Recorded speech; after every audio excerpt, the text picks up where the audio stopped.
Good evening, everyone, and thank you for your patience. Welcome to Crawley Borough Council's Planning Committee meeting. I'm Councillor Rana, Chair of the committee.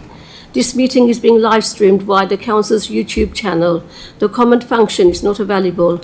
The Council is a data controller and will retain the data collected during the webcast in accordance with this data retention policy. Anyone seated in a public gallery should be aware that by entering the room, you are consenting to your image being captured by the automated camera system. Recordings will be used for webcasting and training purposes. The meeting agenda is available on the Council's website. Around this table sit the committee members who will be taking decisions on the items. Officers of the Council are also in attendance, and I invite them to introduce themselves, starting on my left. Good evening, I'm Jess Tamplin, Democratic Services Officer. Good evening, I'm Chris Pedlow, the Data and Democracy Manager and the Deputy Monitoring Officer. Good evening, Wayne Beglan from Cornerstone Barristers, here as a legal advisor to the committee this evening. Good evening, Clem Smith, Head of Economy and Planning. Good evening, I'm Mark Robinson, Principal Planning Officer. Good evening, I'm Jean McPherson, I'm the Group Manager. Good evening, I'm Alex Sanders, Principal Planning Officer. Thank you. I'd like to welcome the members of the public in attendance. We have a lot of interest in tonight's applications, and we'll do our best to consider all the applications thoroughly but efficiently. As per our usual policy, only those registered to speak in advance can address the committee. If you are registered to speak, you will be called forward by name when it is your turn. The microphone is turned on by pressing the right-hand button. So before I continue any further to any items, I would like to call Sue Mullins, who would just like to say a few words. Thank you. Thank you, Chair, and good evening, everyone. I don't usually make a statement before the beginning of a meeting, but I just wanted to make sure that things were very clear and how we stand as councillors at the beginning of the meeting. As the portfolio holder for community development, regular church, mosque, temple and Gurdwara visits are part of my responsibilities. I have visited the Nor Mosque, the Langley Drive Mosque, the London Road Mosque and Broadfield Mosque on many occasions, some for festivals, some just to have a look around and to meet some of the people. Just as I've also visited Ifield Green and Overdene Drive Gurdwaras, the Hindu temple, the Tamil community and numerous Christian churches. I speak with priests, vicars, imams, leaders and lay members, men, women and children. It is part of my responsibility. It's important that I understand the needs, the aspirations and the ambitions of all our communities, as well as the problems and everyday difficulties that they encounter. I aim to learn about, respect and appreciate as much as is possible all the different faiths and ethnic groups that make Crawley the vibrant, multicultural place that it is. That does not mean that as a member of the planning committee, I am at all biased in any way or have any preconceived views or opinions when it comes to planning matters. Any decision I may take, and I'm quite sure I speak for all the members of the planning committee, is made independently on the reports presented by the officers, the evidence given by the witnesses and applicants, and a weighing up strictly planning considerations, plus the benefits and disadvantages that will come out for Crawley and all its relatives. Thank you very much. Thank you, Councillor Mullins. Item 1 is apologies for absence. Are there any apologies, Jess? We haven't received any apologies. Thank you. Item 2 is disclosure of interest. Item 3 is lobbying declarations, and item 4 is site visit declarations, which we will take together. I will hand over to the officers to take the declarations. Thank you, Chair. As the Deputy Monitoring Officer, I would just like to remind the committee that you have all received advice from the Monitoring Officer in respective declarations, so please consider that when you take your declarations. Jess. Thank you. We will now take the declarations by roll call. I will call committee members' names one by one, so please declare any interests, lobbying or site visits in relation to any of the items.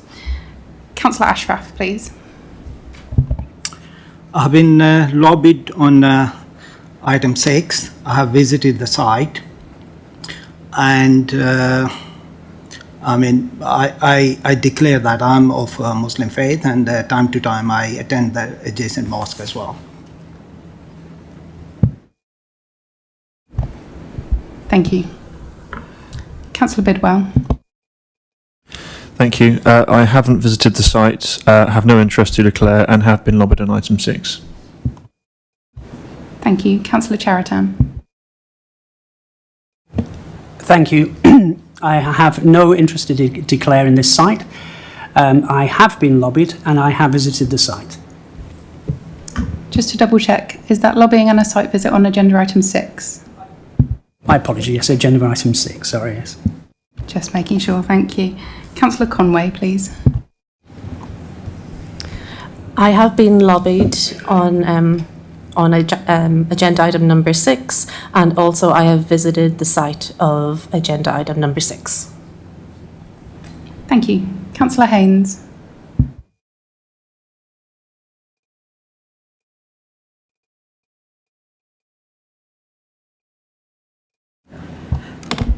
Thank you. I have no interest to declare. I have visited the site, but on item 6, it's fine. You probably received an email from the mosque, do you think? Because I think they sent it to all of us. I'd say yes. Yes, I've received an email. Yeah, thank you. Thank you. Councillor Hilton. Evening, everybody. I have no declaration of interest. I have been lobbied on item number 6, and I've made site visits to items number 6 and items number 8. There was an applicant in number 8, an agent applicant, but I did not engage with that person whatsoever and explained that I couldn't for that reason. Thank you. Councillor Le Tissier, please. On item number 6, I have been lobbied. I have no interest. And what's the third? And I have done site visit. Thank you. Yeah. Thank you. Councillor Mullins, please. Thank you. I have no interest to declare. I have been lobbied. I have visited the site on many occasions, but also on the planning site visit and on previous application for item 6. That's all. And that lobbying was on agenda item 6 as well. Thank you. Councillor Patel. Good evening. I don't have any interest to declare. I haven't visited any of the sites, and in respect of agenda item 6, I have been lobbied. Thank you. Thank you. Councillor Zepper. I have been lobbied on item 6. I declare no interest, and I haven't visited the site. Thank you. Councillor Tidy. I've not been to the site. I've got no interest to declare, and I've also been lobbied on all on item number 6. Thank you. Thank you. And Councillor Rana, finally. Thank you. I have no interest to declare. I have not visited the site, and I have been lobbied on item number 6. Thank you. Item 5 is approval of the minutes of the last meeting held on 2nd June 2026. Does the committee agree that the minutes are an accurate record of the meeting? Thank you. Agenda item 6 is planning application CR/2022/0469/FUL land parcel at Broadwood Rise, Broadfield. Please can the planning officer introduce the report, please? Thank you. Thank you very much, Chair. So this planning application seeks permission to erect a primary school on the site for approximately 190 pupils, with associated car parking and a semi-underground car park and an outdoor play area. There will be some landscaping around the site as well.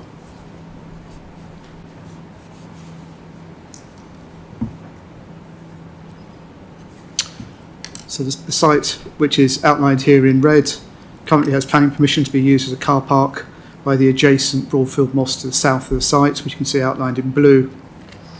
The site has quite a steep sloping area of land to the west of Broadwood Rise, and it rises from the north to its highest point at the south, close to the mosque building. It currently follows topography of the area. So I've got some photographs. So the photographs here are sort of indicative of the site. You can see the slope from Low Part down here by Jersey Road up to the mosque. There's a number of mature trees on the site surrounded by a chain link fence and a little bit of grass. There's a view from Jersey Road looking up towards the mosque with the Target Hill ancient woodland here immediately on the right, and again you can see the mature trees. A view from the other side of the roundabouts is looking from the northwest towards the site. And again, trees, ancient woodland towards the rear. And then just some images. This is the view, Target Hill, looking up Target Hill, sort of ancient woodland. The fence on the left there is the site boundary. You can see some of the trees overhanging, and from inside the site.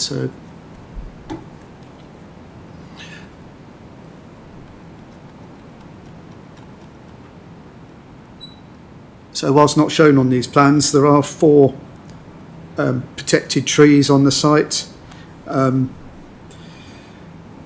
central part of the site, as I said, is later road scalpings, and you can see from the photographs the edges are undeveloped. Access is currently from Broadwood Rise here in this sort of area. You can see it here. It provides access both to the parking area on the site, and it provides another access to the mosque as well. The area has been used to provide additional overflow parking for the mosque when it is busy, and it can accommodate approximately 70 cars. So the site itself is identified by by DEFRA as being ancient woodland. It is contiguous with more ancient woodland to the west of the site here. So the line of the ancient woodland comes around and includes the site. The trees, at one point it was covered, it was undeveloped, and the trees are the remnants of what was on the site previously. There's also ancient woodland to the east of the site here around Creasy's Brook. You see where these trees are indicated.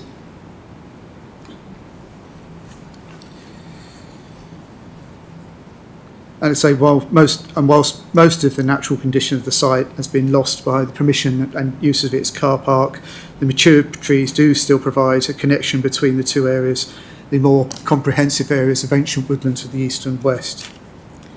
So north of the south we have dual carriageway at Jersey Road. It's 30 miles an hour. And it separates the site from the houses in St Helier close there. And then further south of the mosque there's more housing. So you've got the mosque building here and its car park, and then there's more housing there.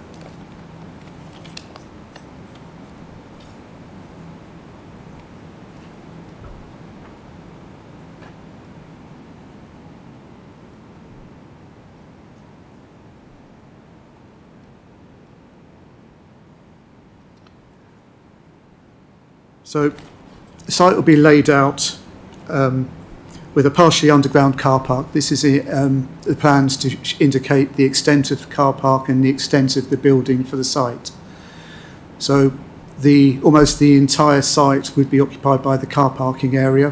There will be a brick wall along this closest northern boundary with landscaping to the front, and a wall would continue up the side here. So showing on the elevations,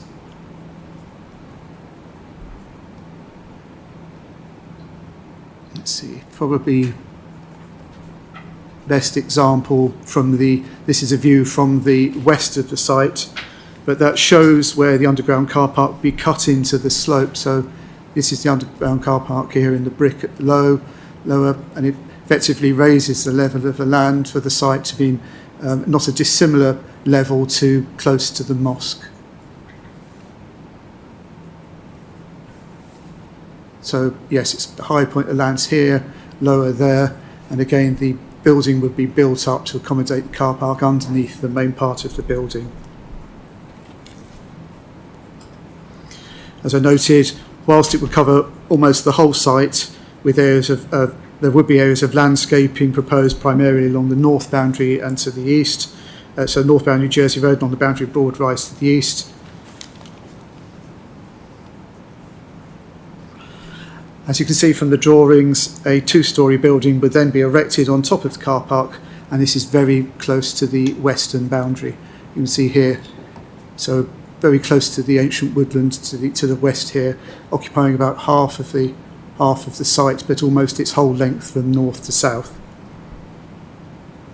So it would be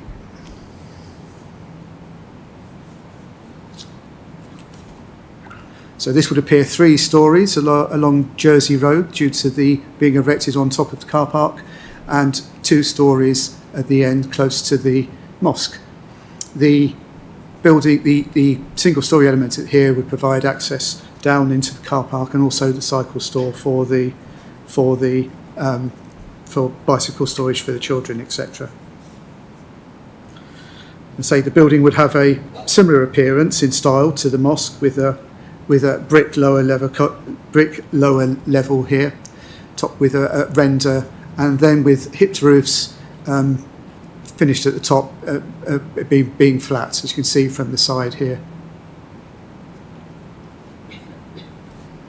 The area to the front of the site here would be play area for the children.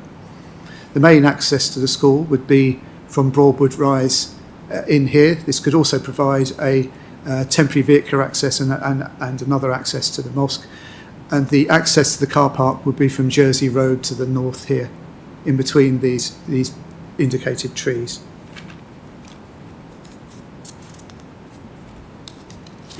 The cycle area is indicated to have 15 cycles and the car park to have 39 spaces. So moving on to the issues and the bulk of the report. I'm going to go back to the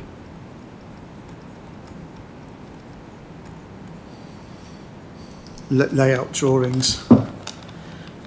So the whole site remains designated, this is in relation to the principle of development, the whole site remains designated as ancient woodland by DEFRA, and it forms part of a wider area with the ancient woodland to the west on Target Hill and Target Hill Nature Reserve.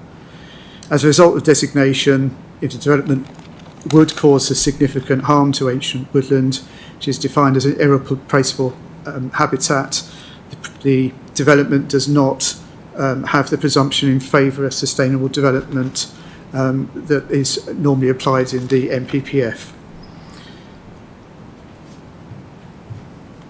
As it's set out in the report, the mitigation would not accord with the standing advice from Natural England, the Forestry Commission, and this has been commented on by our ecology consultants, that it doesn't comply with that guidance, and it's not therefore been demonstrated that development would not cause significant harm to ancient woodland. This would be contrary to Natural England and Forestry Commission standing advice and Planning Policy Framework 93. National Policy Framework paragraph 100 does give great weight to the need to create or expand or alter early years school and post-16 facilities. And this is in principle supported by Local Plan Policy IN2 when developments are located in the most sustainable locations accessible by a variety of means of transport. As the development would not be state-funded school, it would not be accorded a significant weight that the DCLG policy statement gives to the provision of publicly funded school. It is accepted that the proposal would widen the choice in education and it would meet the needs for an existing community, but is not currently supported by the local educational authority or the Department of Education. This location is not considered to be well served by walking, cycling, public transport to serve more than a local catchment area. In principle, the significant support for the school must be weighed against the impact of the ancient woodland upon an irreplaceable habitat. It's just a bit of background. So then let's discuss a little bit more about, or set out a little bit more about the impact on the trees and the ancient woodland. So go back to the photograph. Oop, wrong way. So there are existing 4 trees on site. It's notable that 2 have been lost since the permission was granted for the site to be used as car park, and they don't appear to have been replaced. But the overall site is still designated as ancient woodland. This is not just the trees, it does cover soils and other things that might be growing on the site. Replacement trees that are proposed would be predominantly ornamental, and they're primarily to be around the northern and southern boundaries. At the moment you see these are grass. And there's to be some planting above on the top of the car park around the edges as well in planters. So you can see from this drawing here where the dotted lines are the trees in the landscaped areas. And then there's a line behind it which would be in planters. It's on top of the car park effectively. The council's arboricultural officer does not consider the space available for the replacement planting would enable large tree specimens that would replace the amenity provided by the existing trees that were shown in the photographs. And the net impact would therefore, from the loss of the trees and not having sufficient to replace them, would be harmful to the area. In regard to the impact on the ancient woodland, as the whole site would be built over, and it is accepted that its value has been diminished by the earlier works for the user's car park, it is also considered that due to design and layout of the site, the development would have a harmful impact upon the ancient woodland. To the west of the site in Target Hill. The position of the building, separated from the site only by a fence, with windows and doors facing the woodland, potentially the extract for the kitchens, canteen, is likely to result in an ongoing works to trees, as we've seen from the photographs overhanging the site. It's very close to those trees, and it is likely that it's also considered likely that the close relationship would likely result in future pressure of the trees, probably to reduce them back to enable things like extra daylight into those rooms and to ensure the trees don't actually damage the building physically. Therefore, the lack of the 15-metre buffer zone as required by Natural England and the Forestry, there is by the Forestry Commission, is an issue for the development because it doesn't create a buffer that safeguards the adjacent ancient woodland or the retained ancient woodland that would be retained to the west of the site. The guidance is, and in the MPPF, that developments that would adversely affect ancient woodland should only be allowed in wholly exceptional circumstances and where suitable compensatory strategy exists.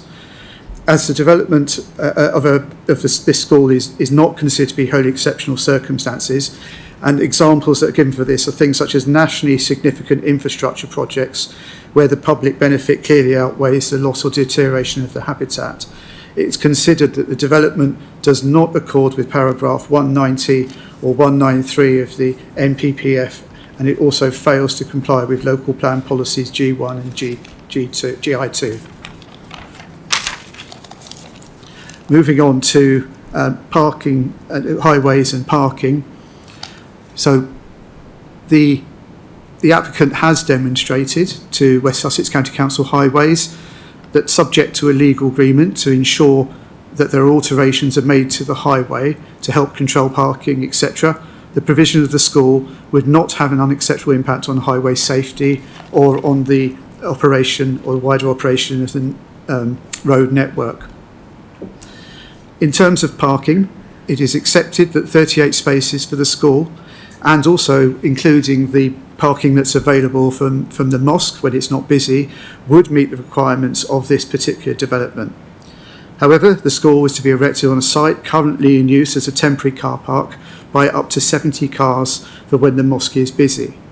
This would result in a loss of approximately 32 spaces from the car parking provision for the mosque when it's busy.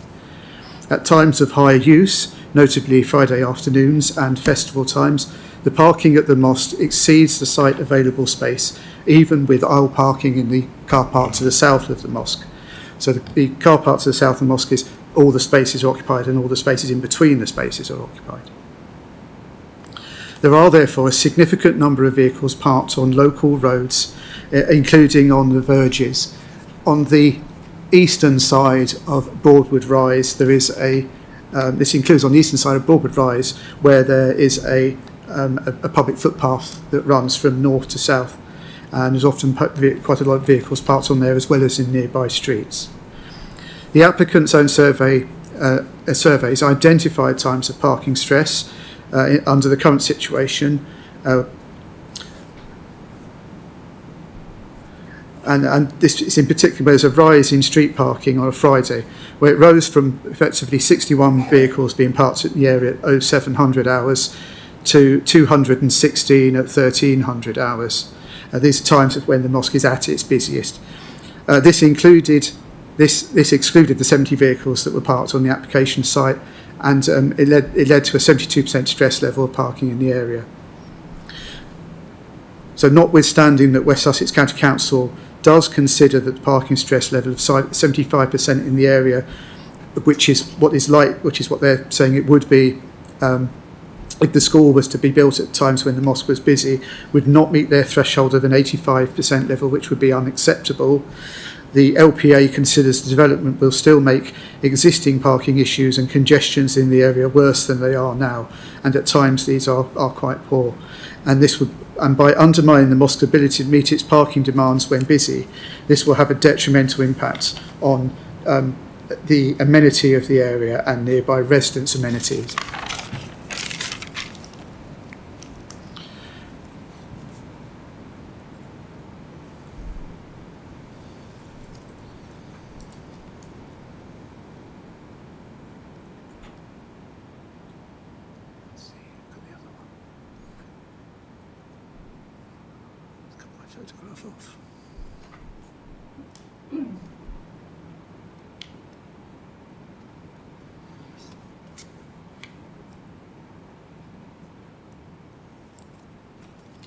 So in regard to the street scene, the character of the area, and also structural landscaping, so as highlighted before, the site has a significant slope and is visually very prominent, particularly from the north and northwest. It currently is defined by its topography that matches the surroundings, and the main features of the site are the mature trees and the views through the site to Target Hill behind to the west. There is also significant view from the path from Target Hill to the west of the site. Overall, the site, if the development was to go ahead, would be raised by approximately 2.4 metres at its northern end, close to Jersey Road, and there would be a two-storey building along the full width of the western boundary, as I pointed out earlier. When viewed from the North Jersey Road, Target Hill and Target Hill access, the building would appear 3 storeys in height due to the alteration to the site to accommodate the car park. Relatively small planting areas are proposed, providing predominantly decorative trees, and they are along the north and east boundaries. As noted before, the Council's tree officers does not consider that the areas would allow significant trees to be able to replace the large specimens that would be felled. Compared to development in the area, the level of coverage of the building of the site would not be in keeping with the more spacious setting of developments in the area. Again, the whole development is covering the whole site with building. The site scale and massing of the building, particularly when seen from views, would obstruct views from the woodland and would alter and harm the street scene.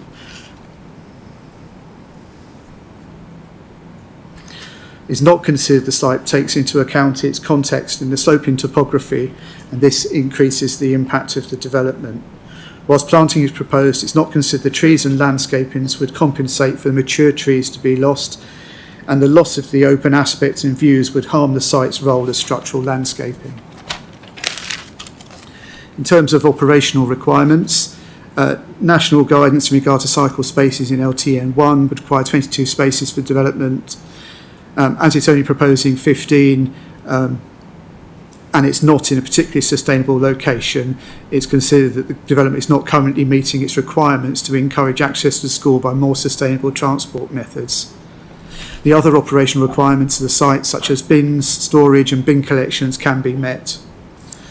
Apart from amenity issues to do with parking, it's considered the school would not otherwise impact harmfully upon neighbouring occupiers' amenities. The relationships in terms of distances to neighbouring properties not considered to result in harmful overlooking or a dominating effect and impact on people's outlook that would be harmful.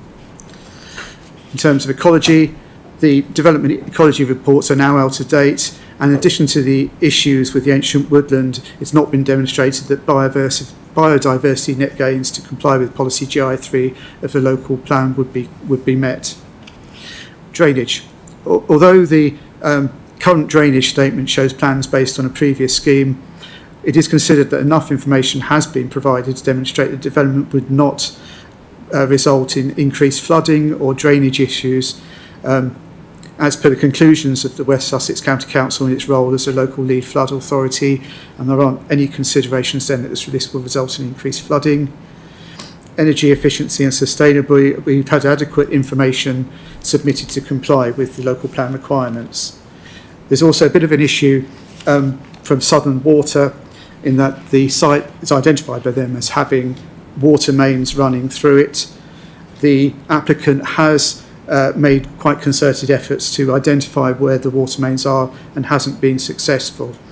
However, Southern Water are a bit concerned that the development could impact upon their water assets, and without identifying where they are, they could then require the development to be amended in design to meet the issues with the water pipes.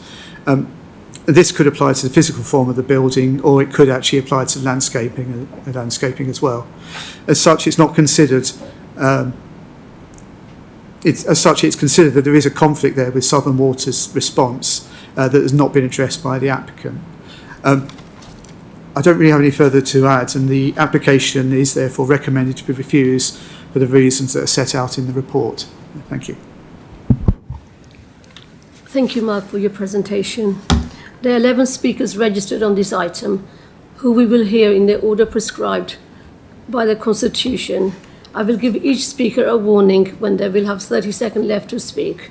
Firstly, please will Michael Lashmer approach the speaker's table. You have 3 minutes to speak, sir.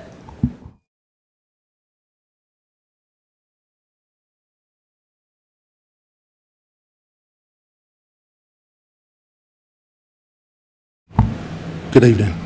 First of all, I'd like to say that I really have no objection to the school. I can understand why visitors to the mosque want the school, and I fully appreciate that. My concerns are with the safety of the traffic. When the mosque was originally applied for planning, we were assured that there wouldn't be problems with traffic and parking, as most of the worshippers would be walking to the mosque. I live in Broadwood Rise. I have 7 of my neighbours that I have seen drive to the mosque, barely 200 yards, park and drive home again, hence creating more problems and issues with traffic. They say there's going to be a car park for potentially parents dropping off children at school. Parents don't want to park when they drop their children off at school. They want to drop them off and go. I have witnessed on one occasion a parent dropping the child off outside the mosque, despite the fact that the mosque car park was empty, and the child running straight out into the traffic, and the child got hit by a car. Quite a tense and volatile situation it was. The imam came out, and his own words were he has requested on several times that the parents drive into the car park to drop the children off rather than dropping them off on the road. Quite frankly, it hasn't been adhered to. This evening on the way out, the yellow squiggly line that's there, I noticed one car parked there and with no one in the car, and another car dropping someone off. So those keep clear signs at the null and void. Much like the double yellow lines that Crawley Borough Council applied for planning permission to put in, don't enforce. We've spoken to Crawley Borough Council about enforcing them, but they don't. Apparently they are a deterrent, but that deterrent isn't working. And apparently they can't be enforced because there's no signage there to say you can't park, so we're told. I may be wrong if that is the legal terminology, but that is what we've been told. Nothing against the mosque and the worshippers. By their own admission, they have said that up to 1,000 visit it on a Friday and there's no issues with parking other than that day. But there are issues, but they're not addressing it. It's not respectful to the neighbours, it's not respectful for anyone. As you travel up Broadwood Rise to the north, it's on the brow of a hill. Visibility is limited, particularly with the turning on the right. Is it the turning to Hobbs Road, I believe? That's 3 minutes. Oh, right, sorry, thank you very much. There's serious safety issues here.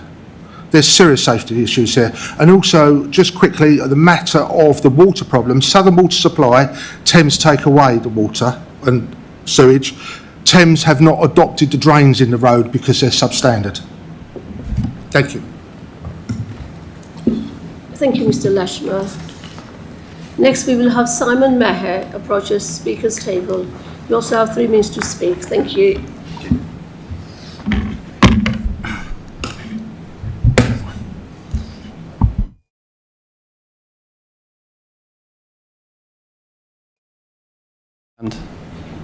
You hear me okay?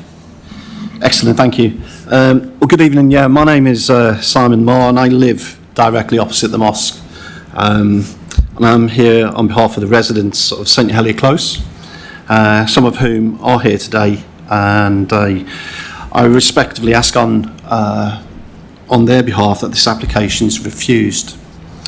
And the reason we are requesting this is pretty simple, really. Nothing's really changed in the last 4 years. And by that, I mean this. The mosque has taken no meaningful action to address the parking and traffic problems that we face today and the problems that we faced then. We still face the same situations, and of course, as the communities are growing, things are getting worse. We now experience more vehicles in the area. They're dangerously parked. I have submitted so many pictures to Operation Crackdown. It's just ridiculous. Parking on verges, parking on blind corners, parking on double yellow lines, parking on approaches to roundabouts, parking on roundabouts. We've had near misses. We had a car crash 2 weeks ago when someone came out of the mosque and went into a learner driver instructor. That's the second one in 4 weeks. And we as the residents can't actually some days get out of our driveways. And then when we ask the people who are parking there, we just get abuse. And then when we try and say, well, we'll try and help you park here and here, it's, well, no, we're just going to park here. And this has gone on for years and it's not being addressed. So it's quite simple. When you look at this report, nothing has actually been addressed. This issue has just been left. We thought and we expected that the mosque, given the fact that this application is so important for them, that they would work with the local residents, that they would come and see us, and they would help to look at mitigating problems and help reduce the problems, maybe putting some marshals in, things like that. They had no dialogue with us and no meaningful mitigation plans. Residents spend too much of the time looking at CCTV, looking at pictures, going on Operation Crackdown because the police tell us we've got to do it, Crawley Council tell us we've got to do it. If we don't report it, we can't bring the evidence to you today. It's certainly there. If you go out on a Friday or if you go out during Ramadan, it happens. The site has already outgrown itself, and if this application is approved, what will happen in 2 years' time? The answer is simple: more conflict, more cars, more aggression, and more issues. Removing the parking is just going to push the problem further down into the community. We are not objecting to education or community facilities. I have friends who actually attend the mosque, and we have active dialogue and good discussions. But the objection is placing the high traffic developments in a location that simply can't accommodate Thank you for safety. your contribution. Thank you. Thank you for your time. You're welcome. Thank you very much.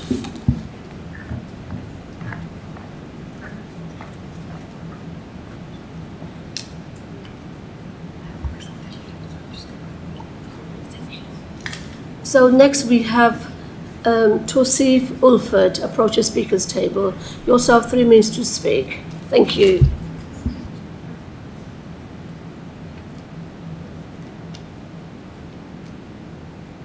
So as Mr. Ulford is not here, could we please have Jack Caragos please approach the speakers table?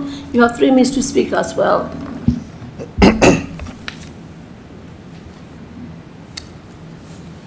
Can everyone hear me? Brilliant. Chair, members, thank you for this opportunity to present this application. The application before you today has been in the planning system for the past 4 years. Throughout that time, the applicant has shown patience, commitment and a willingness to engage, investing significant time and resources to address the issues raised, not least the water neutrality matter which delayed progress for so long. We are not here today because the applicant has rushed the process. We are here today because they have stayed with it, worked through the obstacles and remained committed to delivering this much needed school for the community. This application is about something very simple, whether Crawley is prepared to make space for a much needed community-backed primary school. The committee report written by officers has quite properly identified issues, but it also confirms some very important facts. West Sussex Highways does not object. The lead local flood authority and drainage does not object. Environmental health does not object. The police do not object. The technical objections are not about whether a school can function here. They are about matters which can be controlled, secured or conditioned. This is a modest primary school, 180 pupils and a basement car park designed to meet the school's own operational parking needs. It is not a speculative commercial scheme, it is a community facility promoted by a long-established local faith organisation on land in active, hard-standing use as an overflow car park with very little ecological value. Members will know that this is not a marginal proposal in community terms. The report records 240 letters of support, and many people from the community have turned up here today. People support it because it meets a clear faith-based need, avoids children travelling as far as Croydon, creates jobs, and gives Crawley's Muslim community something other faith communities already benefit from: local educational choice.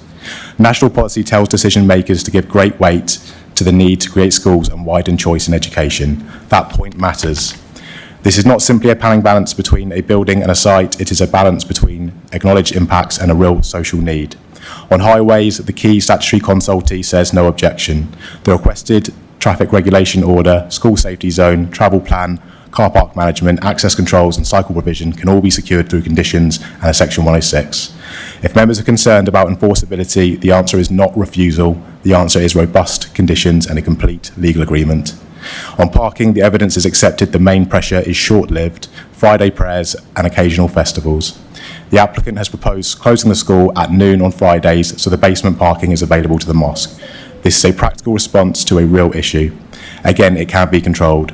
On ecology, the site is already heavily compromised. It is not untouched woodland. The applicant can accept strengthened conditions for tree protection, landscaping, biodiversity enhancement, lighting control, construction management and long-term habitat management. If members want more, require more, do not lose the school. So I ask members to look at the whole planning balance. The harms identified can be mitigated, controlled or secured. The benefits are immediate, social, inclusive and lasting. Please support this application and allow this much needed school to go ahead. Thank you. Thank you. Now could we have Ariz Sayed please approach the speakers table. You also have 3 minutes to speak, sir.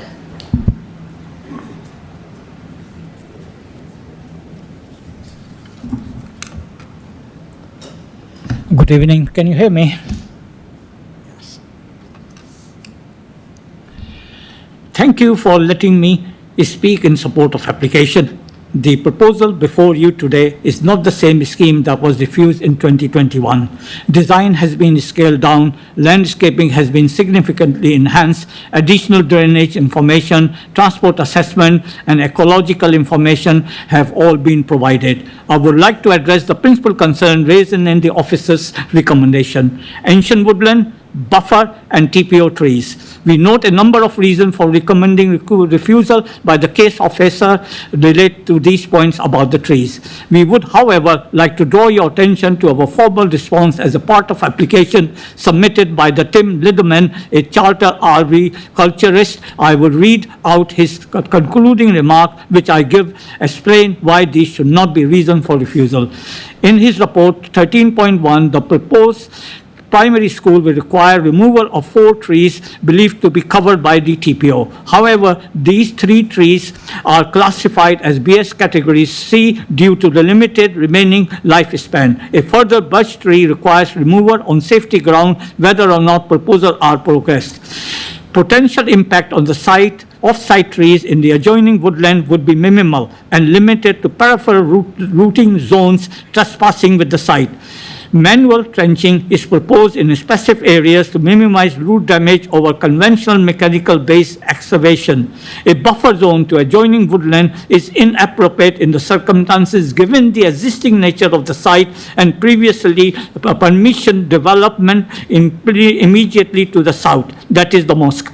An existing national buffer zone already exists between the main body of the woodland and the site, and this will not be disturbed. Furthermore, application site is not woodland. It is a long-established lawful car park. The proposed does not involve the loss of the adjoining ancient woodland. The woodland remains protected, separated from the site by existing boundaries and access routes. Proposal result in significant and more planting and a greener site that exists today. Highway, West Sussex County Council raises no objection to this development. This is a very important point. We appointed numerous consultants to factually demonstrate this. The Proportional Highway Authority has concluded that the development can operate safely, subject to appropriate conditions and agreements. The school and the mosque operate largely at different times. An additional management measure have been proposed to minimize impact. It is therefore disappointing that the reason for refusal referred to the loss of overflow car parking spaces without the same level of demonstrable evidence to justify this. The site today is predominantly hard standing and compact gravel. The proposal introduce new trees, planting, habitat enhancement, ecological mitigation measures. If member consider additional biosecurity. Sayed. Thank you very much. 3 minutes over. Thank you. Thank you. You're welcome. Next, can we please have Sakub, sorry if I'm saying the name correct, Ashraf, approach your speaker's table. You have 3 minutes to speak as well, so thank you. Thank you. Good evening, members. Thank you for allowing me to speak today in support of this application. We are the architects for the project and have been working on the scheme since 2013. It has been a long journey involving numerous revisions, consultation and assessments, and at times it certainly tested our patience going through the process. I would like to briefly outline the evolution of the proposal to demonstrate how we have responded positively to the comments and advice received from the planning officers and the specialist consultees. As members will be aware, this application is supported by more than 20 specialist reports and technical documents, reflecting the extensive work that has gone into developing the scheme before you today. The proposal has changed significantly since the original submission in 2013. The initial scheme was considerably larger and included a medical centre providing GP and dental services alongside a range of other community-focused uses which the applicant believed would benefit the wider community and neighbourhood. The design has evolved substantially. Earlier proposals comprised several buildings around the perimeter of the site along Broadfield Rise and Jersey Road, creating a centralised courtyard. Following feedback from the planners, the scheme has been simplified and significantly reduced to a single building positioned along the western boundary of the site.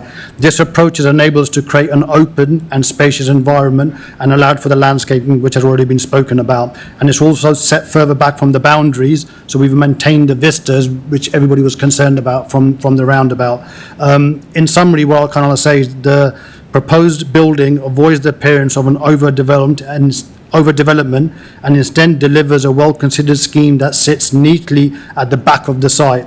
After many years of engagement, consultation and design refinement, we believe this significantly reduced proposal represents a balanced, sensitive and beneficial development that responds positively to both the site and the feedback we have received throughout the process. The proposal preserves important views of the existing mosque architecture, which I know was important, and I was the architect for the mosque and I worked very closely with Mark on that, and he did improve the design of it, and we've incorporated the same design elements into the building, and we're showing those off in the way that it's positioned.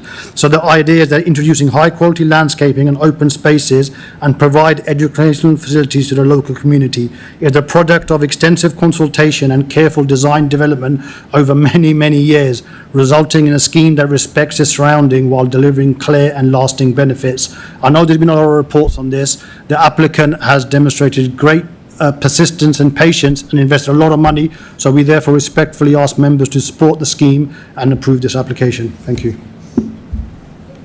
Thank you, Mr. Ashraf. So next is Councillor Ian Irvine. As a ward councillor, you have 5 minutes to speak. Thank you.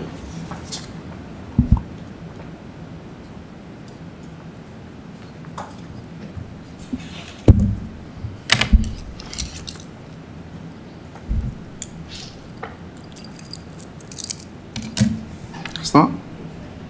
Thank you, Madam Mayor. Madam Chair. But by way of introduction, I'm Councillor Ian Irvine. I was first elected to Crawley Borough Council in 1986, and now, on and off, I've served 27 years on the council, 16 representing Broadfield. For around 20 of those years, I was a member of this committee, including several years as chair, so I'm aware of how the planning system works. As a layperson, and I don't claim to be an expert, I also understand the importance of our local plan, the National Planning Policy Framework and Section 106 agreements. I'm here tonight to do my best to represent the residents of Broadfield, particularly those living near the mosque, who are understandably worried about their quality of life should this application be granted. 5 years ago, I voted against a similar application, and if I was still a member of this committee, I would vote against it again. Firstly, I note that the majority of letters in favour of this come from across Crawley and beyond, as far as Sudbury and Bristol. Most of the letters against are from the area of Broadfield near the site, raising legitimate concerns about the effect of the school and car parking on nearby roads, which can at times be hellish and a great source of stress to residents. Is it fair, Madam Chair, that even more stress should be levied on residents? Turning now to the loss of trees, which no one wants to see, and biodiversity, this is particularly true of ancient woodland, and it should be noted that Target Hill is a nature reserve which will be affected. If you go there at the right time of day and tread lightly, you can see deer, foxes and many species of birds. The proposed school will not be treading lightly, and what's more, this area forms part of a valuable wildlife corridor running from the edge of Broadfield through Buckham Park and Homebush Forest right through to Colgate. As for the school itself, it seems that the children's playground will be on top of the underground car park. We all know how important it is for children to be able to run around and play between lessons. Would this play area actually be adequate for a school of around 200 pupils?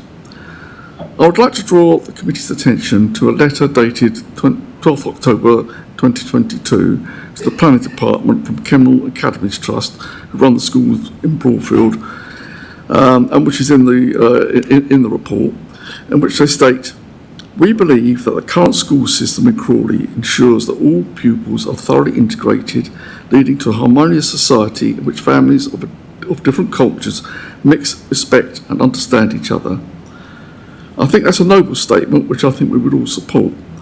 But the implication is that it could be undermined by the establishment of a denominational school. I've mentioned the existing parking problems, which will inevitably be exacerbated by this proposal.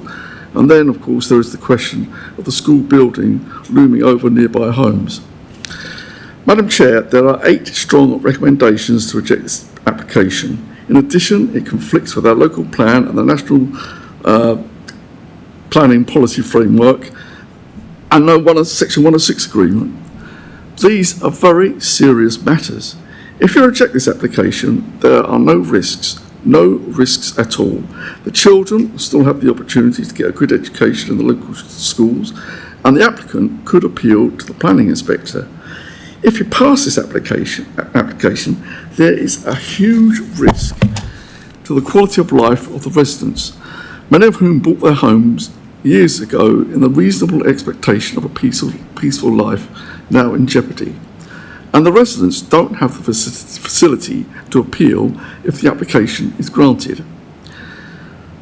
Madam Chair, the planning officers do not make their recommendations lightly. I urge the committee, follow the officers' well-reasoned recommendations in this scrupulously even-handed, well-balanced report. Have confidence in those recommendations, vote for them and reject this application. Thank you. Thank you, Councillor Irvine. Next we have Councillor Kiran Khan.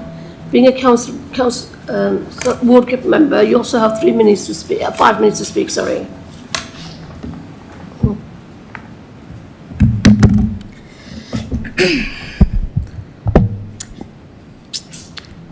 Is the microphone on? Okay, great. Thank you for allowing me to address the committee. This is only the second time in my career that I have addressed this committee, so I do not take addressing this committee lightly from not being on it anymore. I have served on the committee throughout my career here, so I do have experience of what it's like to be on the committee and what it's like to see planning applications and to make that decision. I have also lived in the ward for 31 years, and I live a 5-minute walk away from this preserved site. So I know a lot about the local area, and I have studied this application a lot.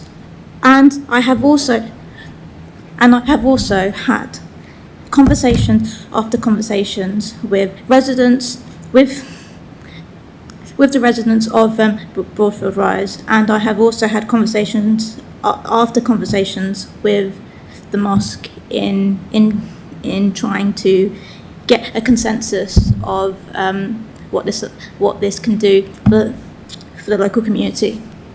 I have also served in Broadfield since 2021, and it has been a great honour to do so. So, what I want to do today is I want to support this application, and I want to support this application because of a few specific reasons. This proposal will provide a purpose-built, faith-based primary school and nursery for approximately 180 children, serving an established and growing community in Crawley. After several years of consideration and significant revisions, I believe the scheme now represents a well-designed educational facility that balances community need with environmental considerations. The proposed development will transform an existing hard surface car park into a landscape educational campus, including over 35 trees, biodiversity enhancements, improved visual appearances, and underground parking. The revised design has been reduced a massive amount, lowering in height and carefully positioned to complement the existing mosque and surrounding area. Importantly, the proposal does not result in the loss of any Asian woodland. The development is confined to an existing lawful car park, while substantial new planting and ecological improvements will enhance the site's overall environmental value. I also want the committee to take into account the opportunity that this will give the local community and the children of the local community a opportunity to have an and to have an educational facility like this near their home. And I also want to point out that, importantly, West Sussex County Council Highways raises no objection to the proposal subject to conditions and the Section 108 agreements. The school's operating hours differ significantly from peak periods of mosque activity, and Friday arrangements have been specifically considered. The proposal includes underground parking, a travel plan, and management measures to minimise impacts and surrounding costs. And my final statement on this will be, I am not supporting this application just because of my faith. If it was another faith, such as a Christian school or a Jewish school, I would just be as passionate about it, because this gives the local community a very massive opportunity for a choice of education. So thank you very much. Thank you, Councillor Khan. Next, we have Councillor Michael Jones. Please approach the speaker's table. You have 3 minutes to speak. Thank you.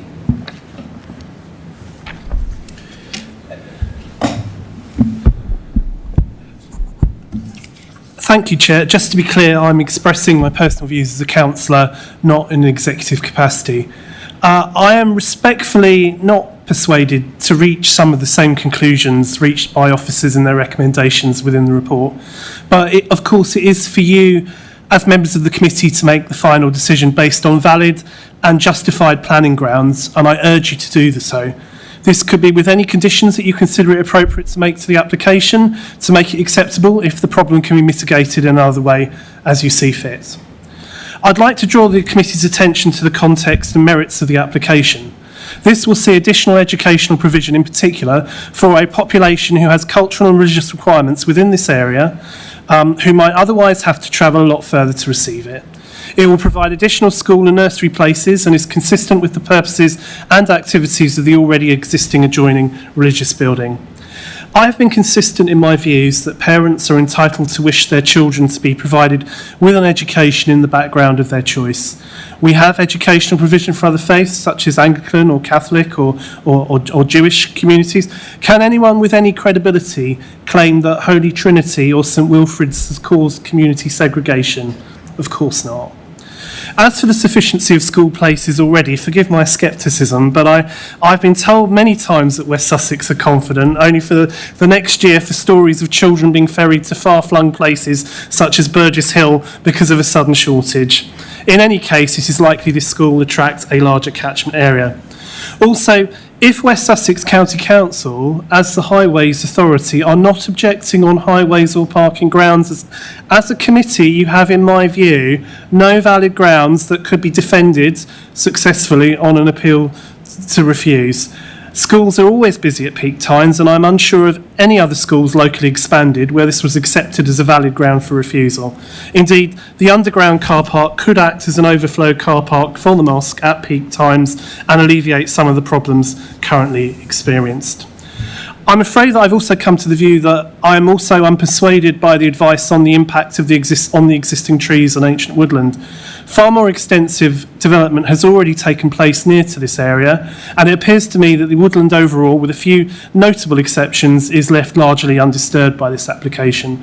It was not such a concern before with past development, as can be seen given the car park is also designated as ancient woodland. I also believe the extensive tree mitigation and replacement outlined in the report has not been sufficiently recognised in the conclusions. I also don't personally agree with officers' conclusions this would cause significant harm to the visual amenity.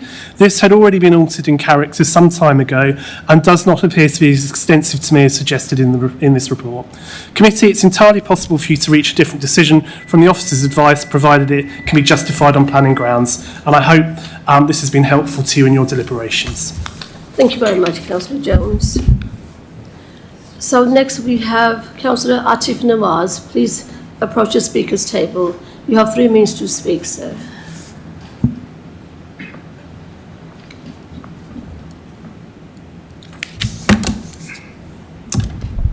Can you hear me okay? Thank you, Chair.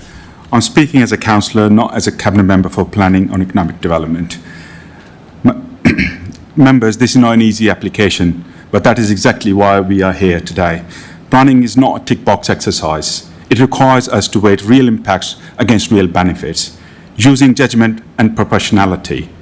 NPPF paragraph 11 makes it clear we should approve development unless the harm is significant and evidently outweighs the benefits.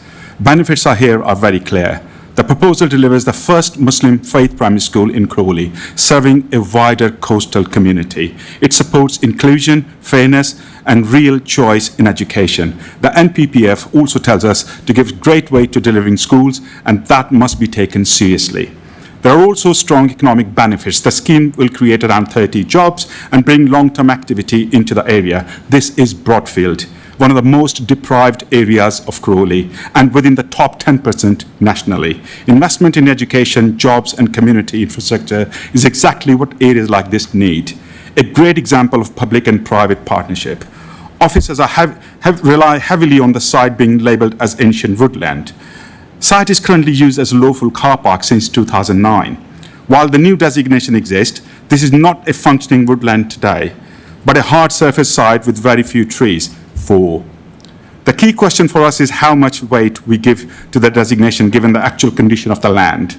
This site has moved from approved 3 three-bedroom houses in 1995 to an employment lad in 2002 to a car park in 2009 and now being treated as a woodland, which raises a legitimate question about how much weight that label should carry in this case. On impact of the adjacent woodland, the facts are clear. The mosque has coexisted within the woodland for nearly 30 years, including within the so-called buffer zone, with no evidence of harm. There's already a boundary fence, clear separation footpath, and the relationship has worked in practice. Applicants' arboricultural assessment shows none of the tree roots are directly compromised and risks can be managed. This is not unavoidable harm. It is a manageable issue that can be controlled through planning conditions. We must also consider what the proposal delivers. This is a poor quality car park with limited ecological value. The scheme introduces over 35 trees, landscaping, and well-designed school that will significantly improve the character of the area. In practical terms, this delivers a net gain biodiversity. Importantly, the report shows there are no objections from key statutory consultees. So the issue before us is not whether it can be delivered, but whether we are willing to support in planning terms. It's ultimately committee's decision. Office advice is important, but it does not replace our duty to exercise independent judgment. When we look at the real condition on the side, the long-standing coexistence with the woodland, the absence of technical objections, and the significant social and economic benefits, I do not believe it has been shown the harm clearly outweighs those benefits. For that reason, I urge members to take a balanced and common sense approach, which is key to planning, and support this application. Thank you, Councillor Nawaz. Thank you very much for your time.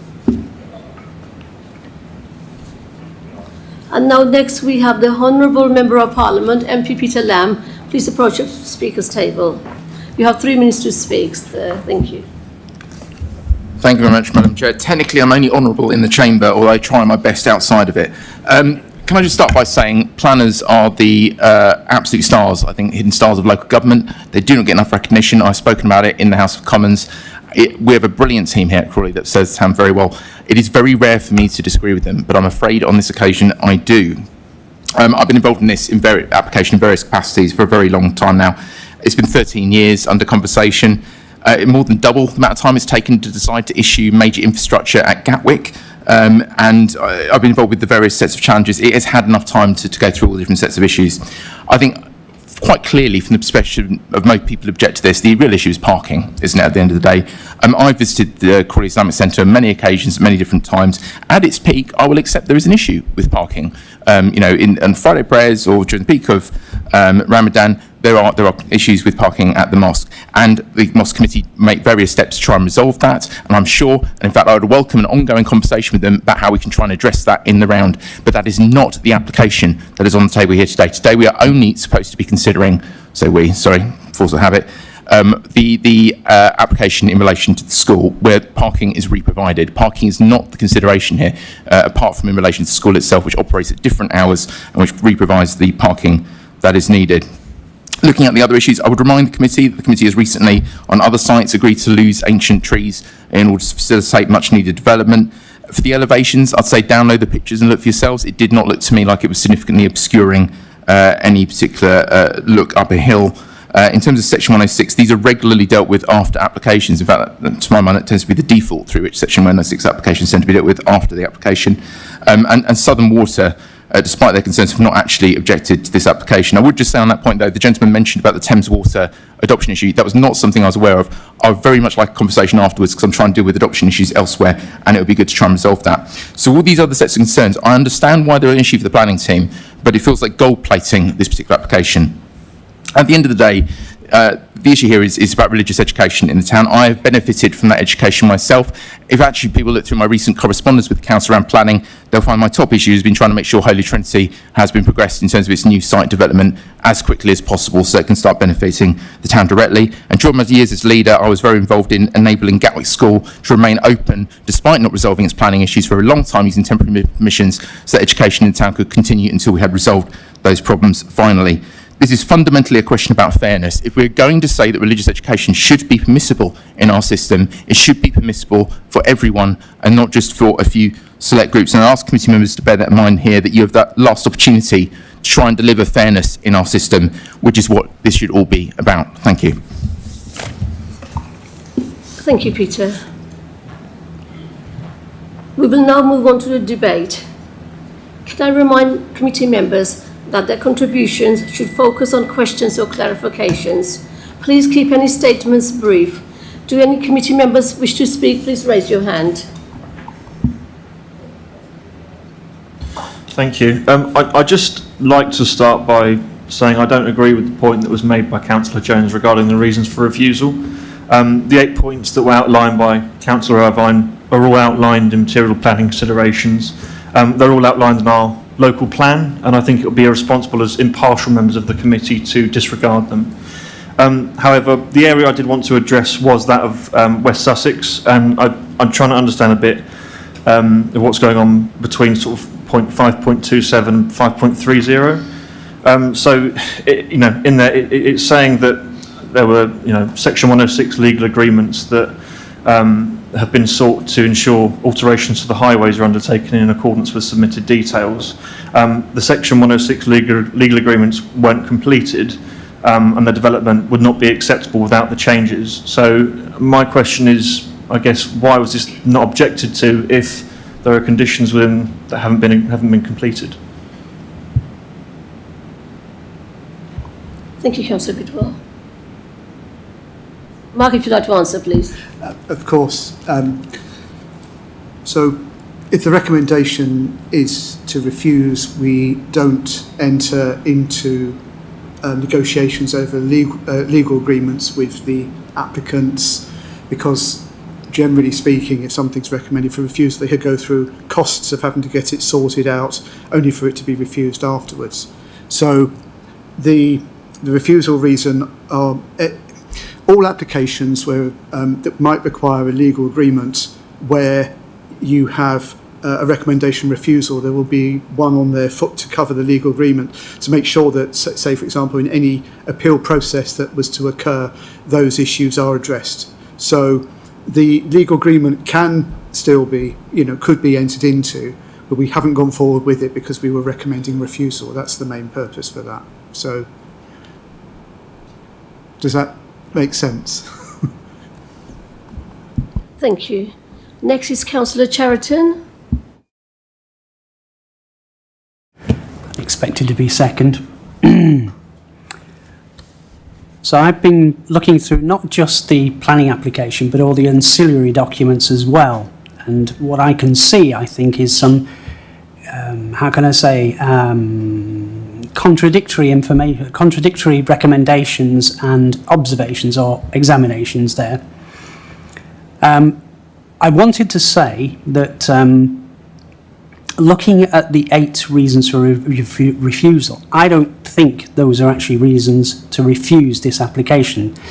They're a reason to introduce conditions The Section 106, for example, I'm sure can be negotiated, and I've seen elsewhere in the previous planning application that the applicant did say they were more than happy to complete in Section 106. So I don't think that's an issue, so you can take that's one of those. Parking, yes, it is an issue. I think we've heard that very loud and clear from local residents, and it would be remiss if we didn't take that into account.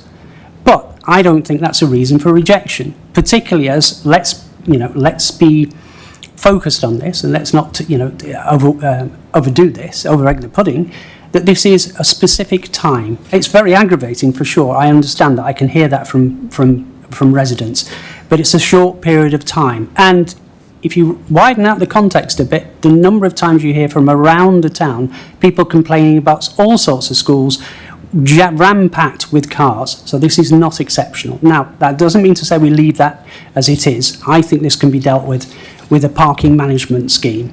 And I think an enforced parking management scheme, something which is agreed with the mosque. And I would be interested to hear the comments on that one.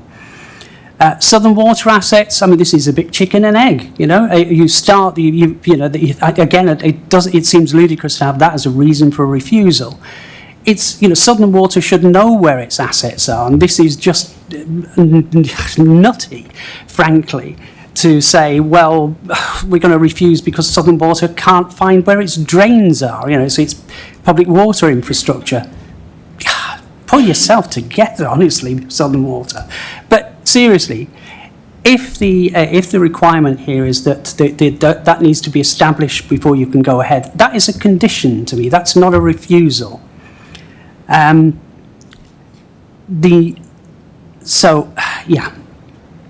So we come to the planted trees, and I think this is the nub of the thing. So there's two things.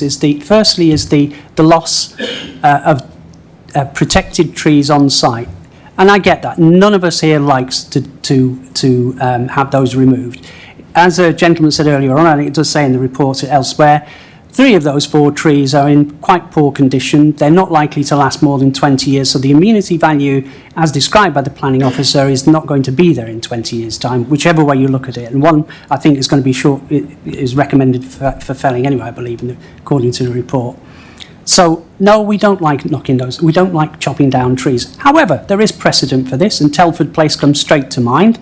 Now, yes, there were mitigations. I hear that. I think there are some mitigations in this one as well.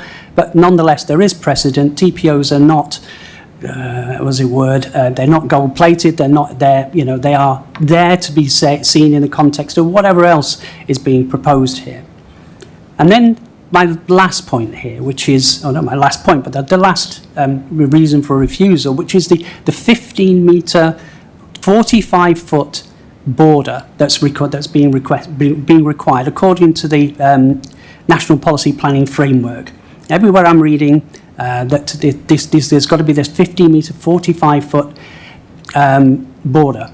What I'm also reading, though, is that was originally brought in, as I believe, to put in mitigation against housing developments, which has intense use.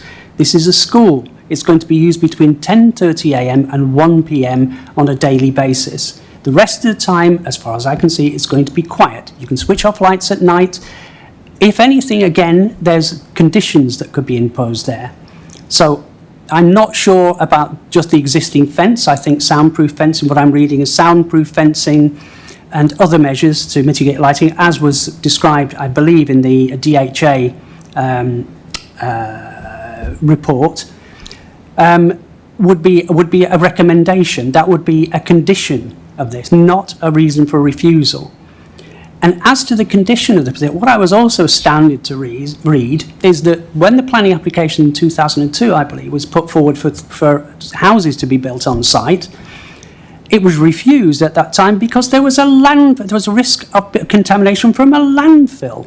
I'm thinking, so where does that rest with this highly prized forest that we're talking about? That seems a little bit contradictory to me. It's a little bit odd that, for the one at the same time we have a woodland nature reserve, and on the other hand we're in the proximity of a landfill site. So something doesn't quite gel with me. Now, as to the massing and so on, I think we just got to get things into perspective. I will admit that, frankly, is it the ideal design? Is it a perfect location? No, it's not. There are compromises. And the compromises are basically the compromises are there for other compromises, so to speak. The whole thing wouldn't be massed as it was if it wasn't for the fact they had to build an underground car park to accommodate the extra cars. Otherwise, yeah, they could probably put it on a lower elevation and so on, but they haven't. They're required.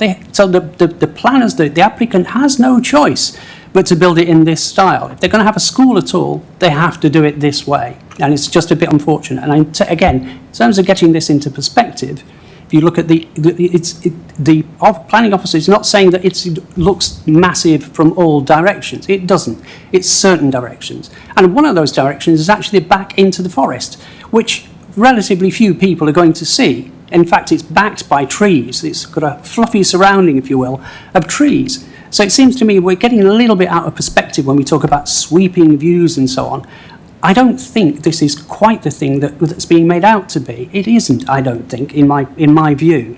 Now, it says, it puts, and in terms of massing, it sort of says that this is, in contradiction to various, various local planning and national planning policy frameworks. But I have to say that things like massing and so on, somewhat are a matter of personal opinion. I was here at a planning committee meeting where we were talking, interestingly enough, about the new plans for Holy Trinity Church, and I made Holy Trinity School. I made a comment. I felt a little uncomfortable about this huge three-story building, and the planning officer said, "Oh well, it should act as it's a good thing because it stands as a beacon to our town." So here we are at a planning committee where we have a tall building, and admittedly we're told no, that's it should be scaled down. So again, I'm hearing different things on planning committees.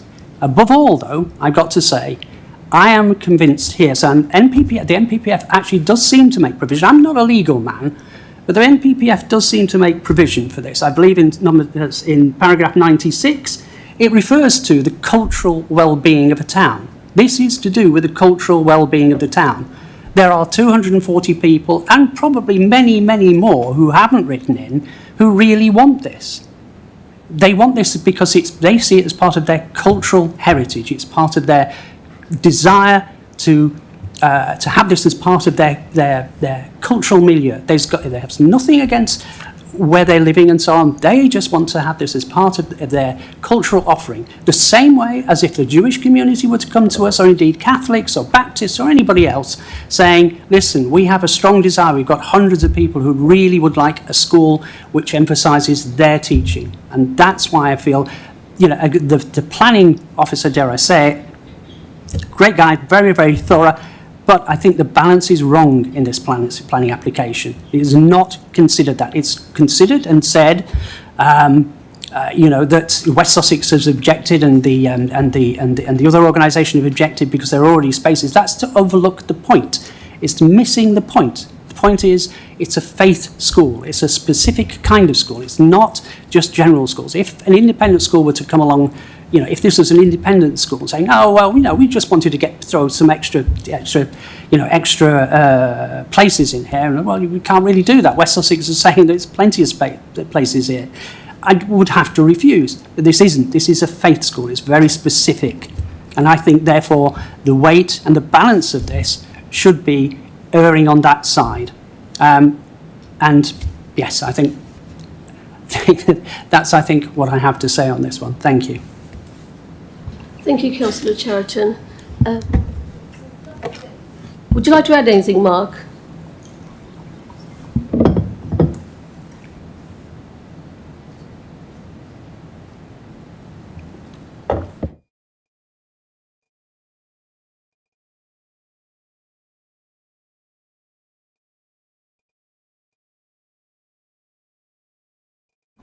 I'm just looking through the issues because I potentially have to address a number of them.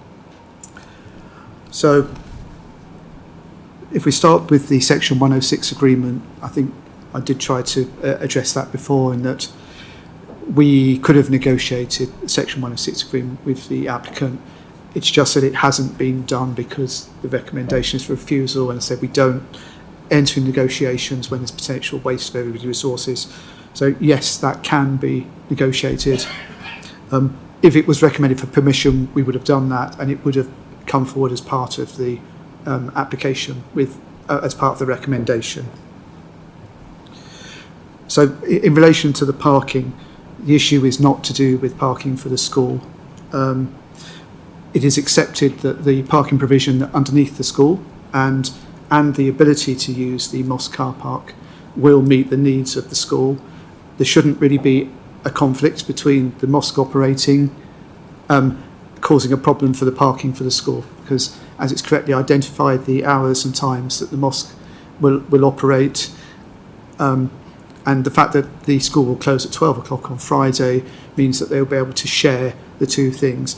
The issue is that the school is being built on the mosque car park, and that means there is going to be less parking available to the mosque, and that would have a knock-on impact in the area when it's very busy. As if identified those, that isn't 24 hours every day, it is at the times when it's busy. Thank you. Thank you, Mark. Oh, I haven't finished yet.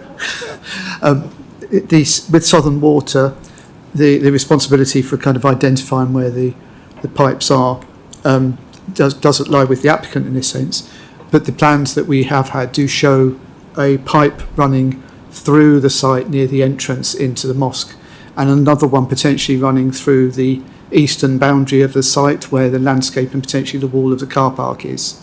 And they're both water mains, so the issue there is that if the water mains are where they're indicated, then it might require either, I'd say, moving the water pipes or having to alter the design, because we haven't had it demonstrated whether either of those things are going to happen, etc., etc. There's a refusal on there to make sure that those things are, they will need addressing whatever happens with the application.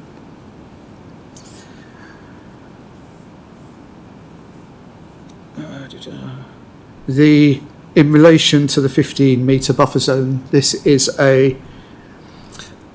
so we're required to consider things against the standing advice from Natural England and the Forestry Commission, and the standing advice, rather than them actually writing back, which we don't do a formal consultation with them, we should be following it, is that if you do have a development that is close to or immediately on ancient woodland, there should be a 15-metre buffer zone. That buffer zone is to avoid not just the direct impacts of the development, but the more indirect aspects. So things like light from the building, noise from the building, limiting that need to have to cut back trees on a regular basis because they're close to the boundary. There can be hydrology impacts that we can't measure. Now, our ecologists have responded and clearly stated that the proposal doesn't comply with that requirement. They are the ones that advise us on the ecological acceptance of all developments. The development, whilst it would provide a fence down the boundary, hasn't moved the building away or provide anything in relation to mitigation, such as sort of semi-natural planting or something of that nature that moves things away so you don't get those more indirect aspects of the operation occurring. And that's where that objection comes from in relation to the retained ancient woodland to the west.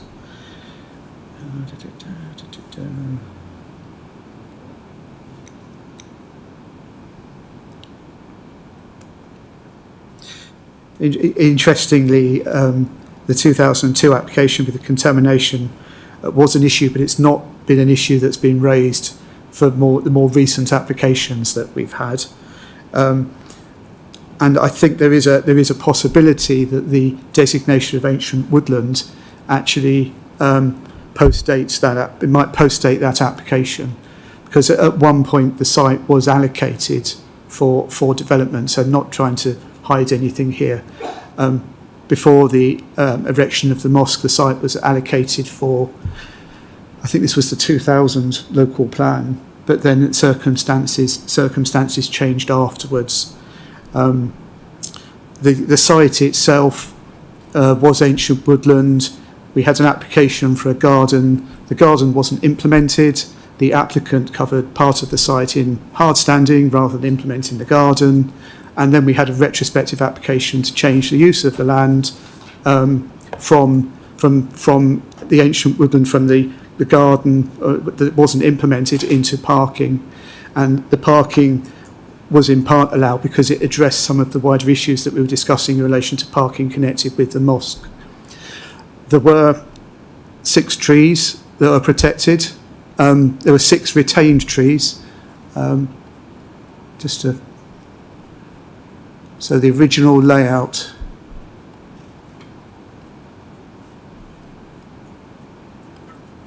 The original layout for the parking area was the 6 retained trees, which was the 4 that we've got. There's another tree here, which has recently been removed, and another tree over here. They were all covered by the tree preservation order. They've been removed, haven't been replaced, and much more. There was actually a limited parking area with much greater areas around it and the trees. So the applicant has, we could say, extended the parking areas, the hard standing areas beyond the permission, and that has, of course, had a bit more of an impact on landscaping, the condition of the trees and things like that. But the trees were retained as this link to the ancient woodland, as well as these landscaped areas. As you can see, there was also to be a hedge round the outside of the site as well, to help screen it and retain its green and pleasant appearance. Not all of these things have occurred, but there was more tree cover to keep it more in keeping with its original sort of condition. So the planning history is a bit more I suppose it has changed over time from when the houses were refused, and then when the local plan removed the intention to allow development of the site. In relation to the MPPF, I think it's actually so Section 8 is promoting healthy and safe communities. Section 96, Section 96 includes promoting social interaction, includes opportunities for meetings between people who might not be otherwise coming to contact each other. I don't think it's so much that one, but 98 does say to provide social, recreational, cultural facilities and services the community needs. So I think there is some support for that. Plan positively provision of shared spaces, community facilities such as local shops, meeting places, sports venues, open space, cultural buildings, public houses, places of worship, and other local services to enhance the sustainability of communities and residential environments. Notably, that doesn't make reference to education, and education is covered by paragraph 100, which is that one about making sufficient choice of spaces available. Of course, this is an educational use. So it doesn't seem to make a direct reference to education facilities. It's the other things, which is why I haven't made reference to it really in the report. I think that's everything. I don't think there's anything to add. Thank you. Thank you, Mark. I hope you're satisfied with the answers, Councillor Cheriton. Not quite, because the point I was making is that many of those items, in fact all of the items, could be things that could be negotiated. It could be made as conditional. And I think I've not heard anything in there. I mean, because really, at the end of the day, if we're absolutely insistent, even on only one item, which is the 15-metre gap, that's it, the end of the project. They just cannot do it. There is no feasibility. There's no alternative. They can't put the building anywhere else. It's gone. So the thousands, probably literally tens of thousands of pounds that the community have invested in this, gone. And also, we've lost an opportunity to have a cultural asset in this town as well. That's just the point I would make. This is why I'm saying many of the items we put on here as reason for refusal, to me, should really be reasons for conditional approval. Thank you. Next, we have Councillor Hilton. Thank you. I'll try and keep my comments. Oh, sorry, did you want to come back, Mark? Sorry, the only thing I did want to say to that was there are some of the issues that mentioned, a bit like parking provision. So controls over things could be subject to some conditional control. The issues, for example, on ancient woodland, impact on irreplaceable habitat, are not things that can be conditioned and controlled adequately to make them acceptable. There are clearly other concerns and other things set out in the report that add to making this scheme unacceptable in addition to that. That's really all I need to add. Thanks. Thank you. Sorry about that, Councillor Hilton. Everyone should have an opportunity to put their case. First of all, in terms of what the resident said about parking, something's got to be sorted. I know it's every Friday, and it reminds me of actually living next door to a football club every 2 weeks and midweek. And I just think there should be some parking enforcement, but also, as I said somewhere else in relation to another parking issue, there should be some kind of fundamental change of behaviours on such issues, and needs to be sorted. But having said that, we are talking about the school side, and in terms of the school side, it's a school. I don't want to go into. There's all different kinds of school we are looking at, and I think the interesting thing about schools is that a lot of schools there's permitted developments, and I think we know why there's permitted development, partly because the residents' concern about parking. And I know, for instance, there's a permitted development quite close to me. It's on a main road, causes lots of parking issues. So schools are special, and I do think when we're looking at grants for refusal, we need to really rigorously scrutinise. Now, I just want to try and go through a few quick fire questions. In the 2006 applications, I read the council reports on the scheme. There's no mention of ancient woodland, so I'll be quite interested where the ancient woodland designation commenced, because just as the man on the Clapham omnibus, it does look like a piece of overflow car park, and there are some important trees there. I accept that, so I might talk about that later. Although in relation to Tree T8, I know things were said by the applicant's consultant, but there is ancient woodland on the side of the fence, and because it's designated, it seems to me, because it's designated as ancient woodland, it's got to be designated. But to me, there's a natural buffer zone anyway. It's about 11 metres away from that tree. There's lots of woodland. There's a fence. That fence isn't going. So, is there any need and necessary for buffer zone? I know what the answer is going to be, but I have to answer the question. In terms of the biodiversity issues,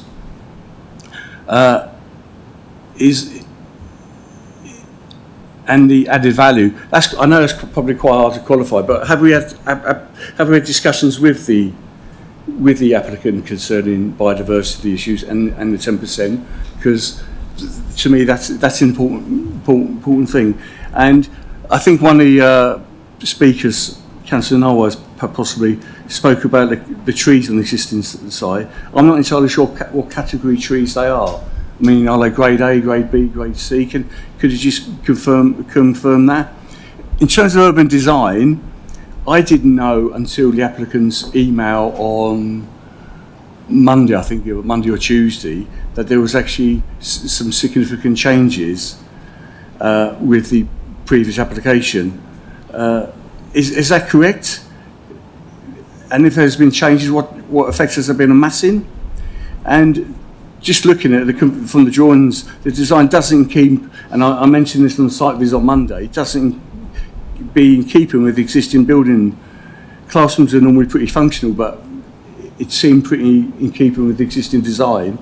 And I noticed there's, notwithstanding the parking problems at St Helier Close, I can see there's no overlooking on nearest properties there. So in terms of the weight, it's how much weighting we give on the side of to the fence to ancient woodland. That's the weighting I think should be considered. And finally, I just want to make one comment. I think it's one of the things mentions about travel plans in terms of the parking, and there's no real public transport. Well, even in the Crawley Borough website on Target Hill on the website, it mentions Pelham Drive having a bus stop for number 1 and number 10. There's lots of, and the one thing about Broadfield is it's very well served from buses. So in terms of public transport, there seems to be a bit of a contradiction between what people are saying on the local education authority and the academy about local school places missing, and the acceptance there's going to be a wider catchment area. Well, in terms of changing behaviour and stuff, in terms of public transport, I think Broadfield, in terms of buses particularly, is not only well served with Crawley Town Centre, but also Gatwick, Crawley Station, and Bridge Station. And I'm just wondering why that wasn't really mentioned in the report. I was a bit surprised by that. And that's all I've got to say for the moment. Thank you.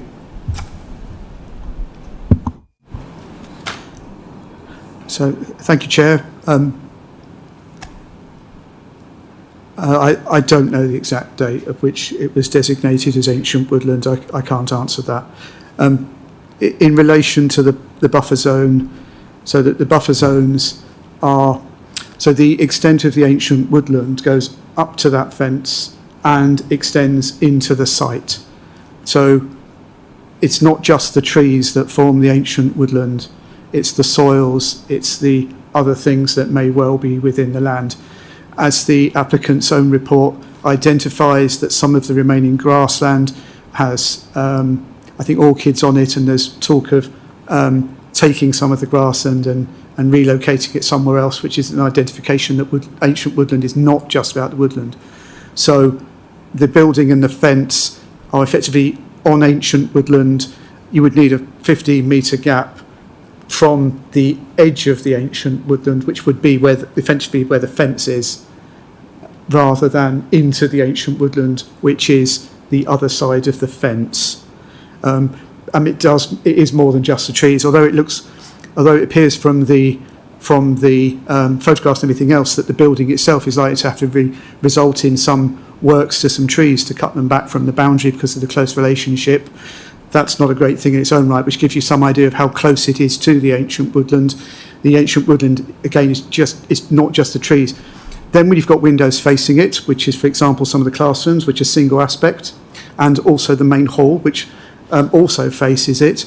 The door from the kitchen, and there's another door as well. It is very likely that there's going to be ongoing pressure to have to keep the trees away from the building, and that's just indicative of how close something is, and that it will constantly be having an impact on that irreplaceable habitat. What I can show, I have a drawing showing the scheme that was previously refused. So these images here are the previously refused application.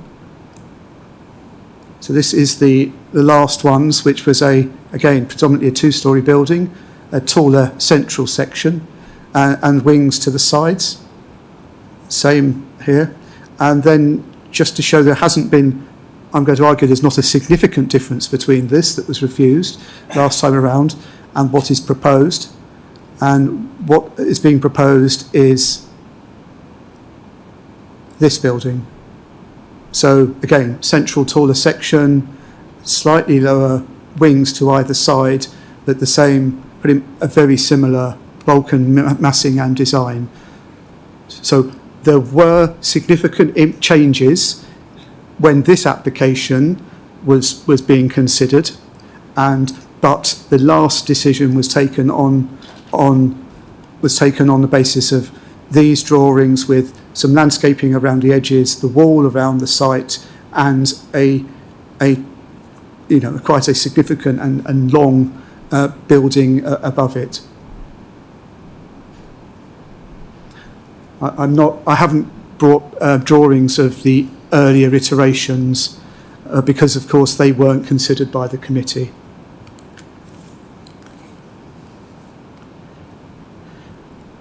Just in relation to the travel plans and public transport, again, most schools are local schools, and they're providing for a smaller catchment area.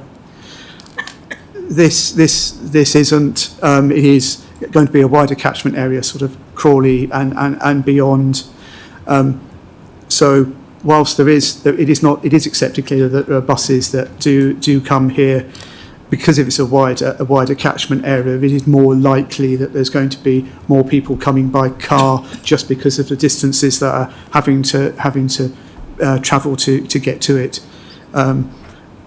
So some bus routes, people can get there by bus, but some people may have to go into town, change buses, and then come back out again rather than a direct route. You're going to have less of that, of course, if it's a local school just meeting a local need. It's really only to set out that because it's got a wider catchment area, and this is one of the reasons why it really should be provided with adequate cycle storage as well, and for scooters and things like that, to encourage more people to walk and use cycles where they can, rather than having the dominance of the car. But no, thanks. Thank you, Mark. Next we have Councillor Sue Mullins, please.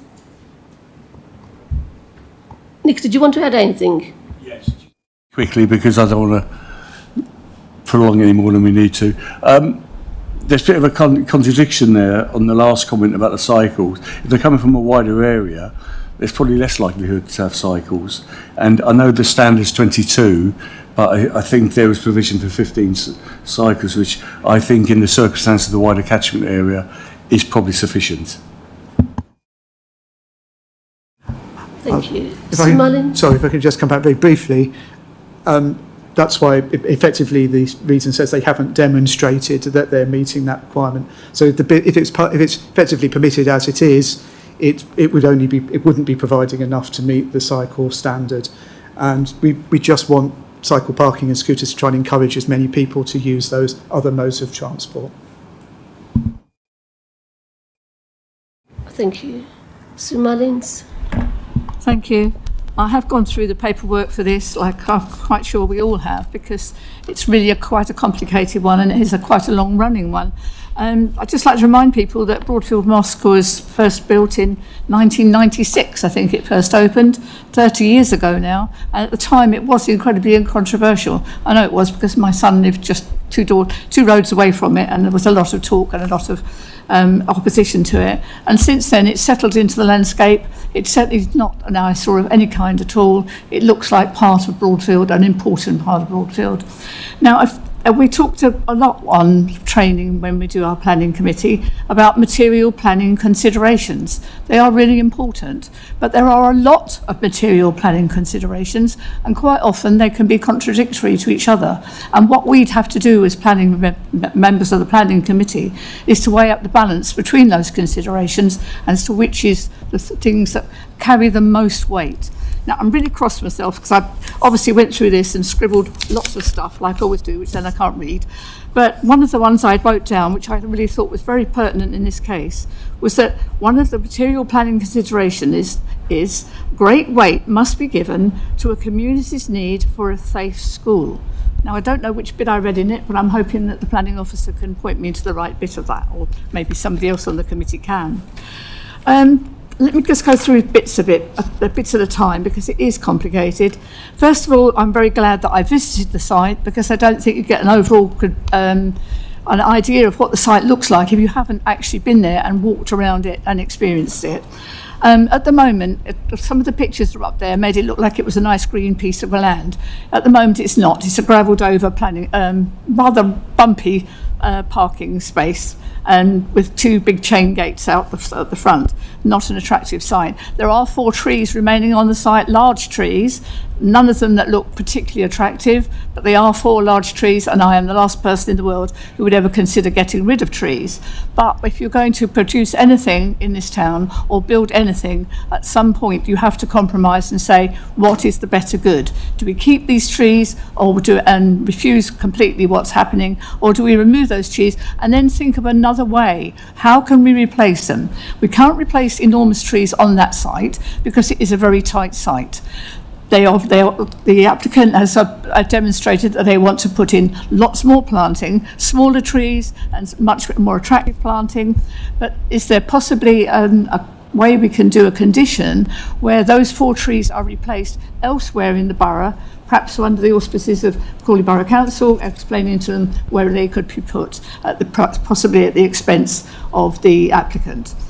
The ancient woodland argument carries a lot of weight. We know that. We know it's very important. But having visited the site, there was, first of all, a 2.5 metre fence, or type-boarded, whatever you call it, all the way along the perimeter on the side that approaches the woodland. And when you go into the entrance to the little woodland that comes off of, what's the name of the road at the bottom? Jersey Road. Jersey Road, sorry. Jersey Road, which we walked into, and where Councillor Hilton dealt with a large bag of rubbish that had been left there.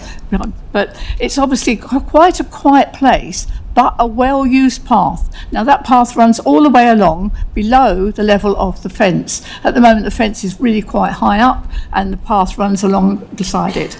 The nearest tree on the ancient woodland is, I guess 9 metres away, but I think Councillor Hilton estimated 11 metres, and I'll go by him because I'm not very good at estimating metres at all. I didn't grow up with metres.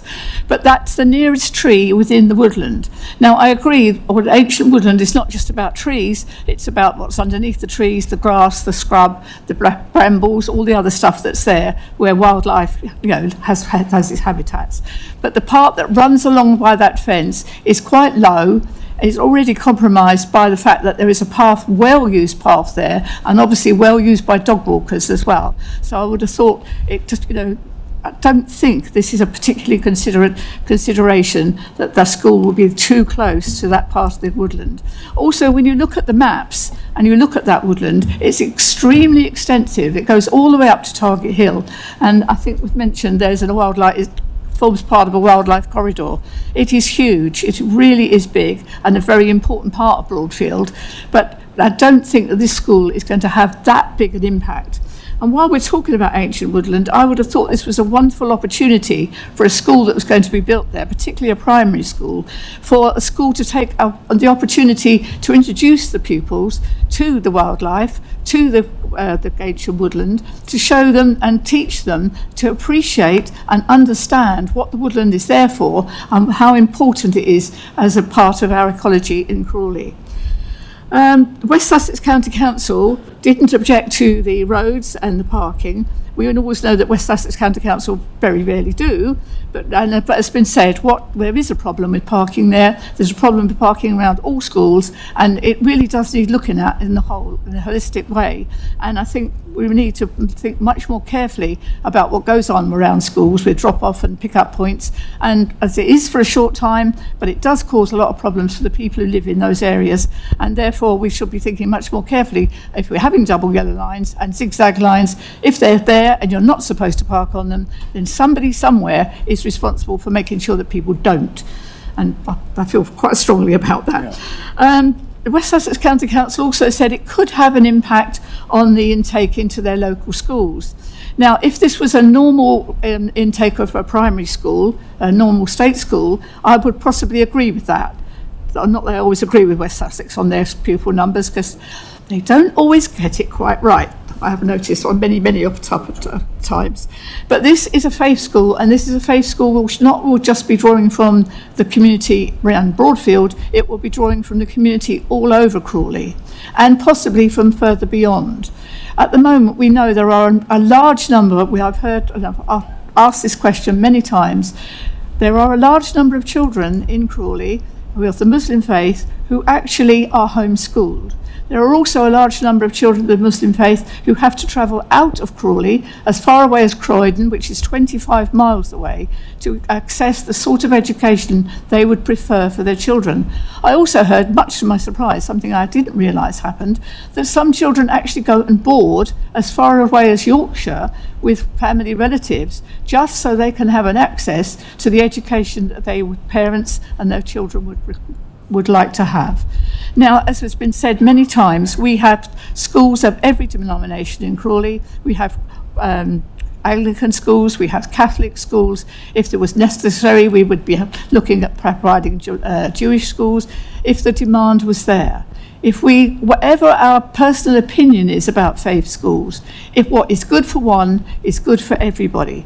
And if you allow faith schools for some denominations, we should be allowing faith schools for all denominations. All we want to be sure of that all our children receive the good education in line with the national curriculum and that they are accessing that correctly.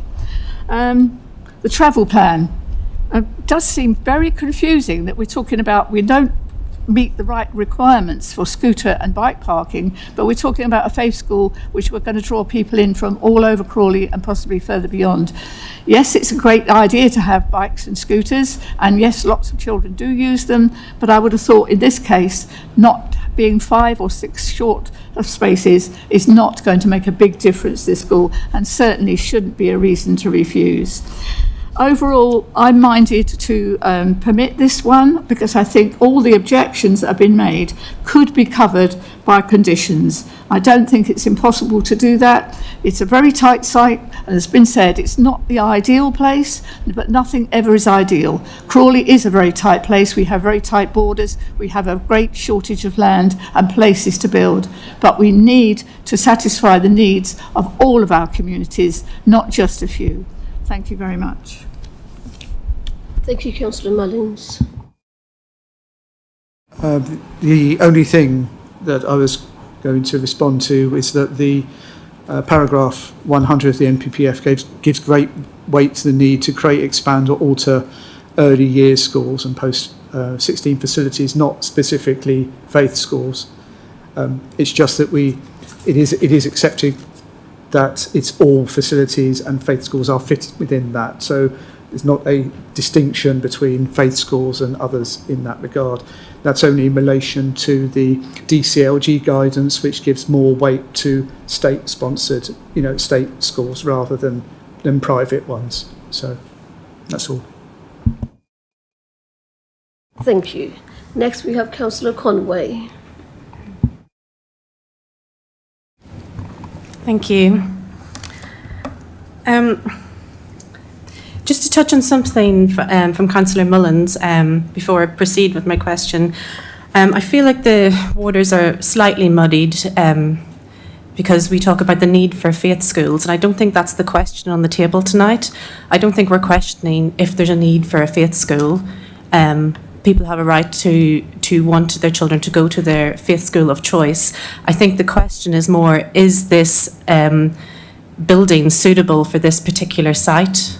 So I'll proceed with my thoughts on this.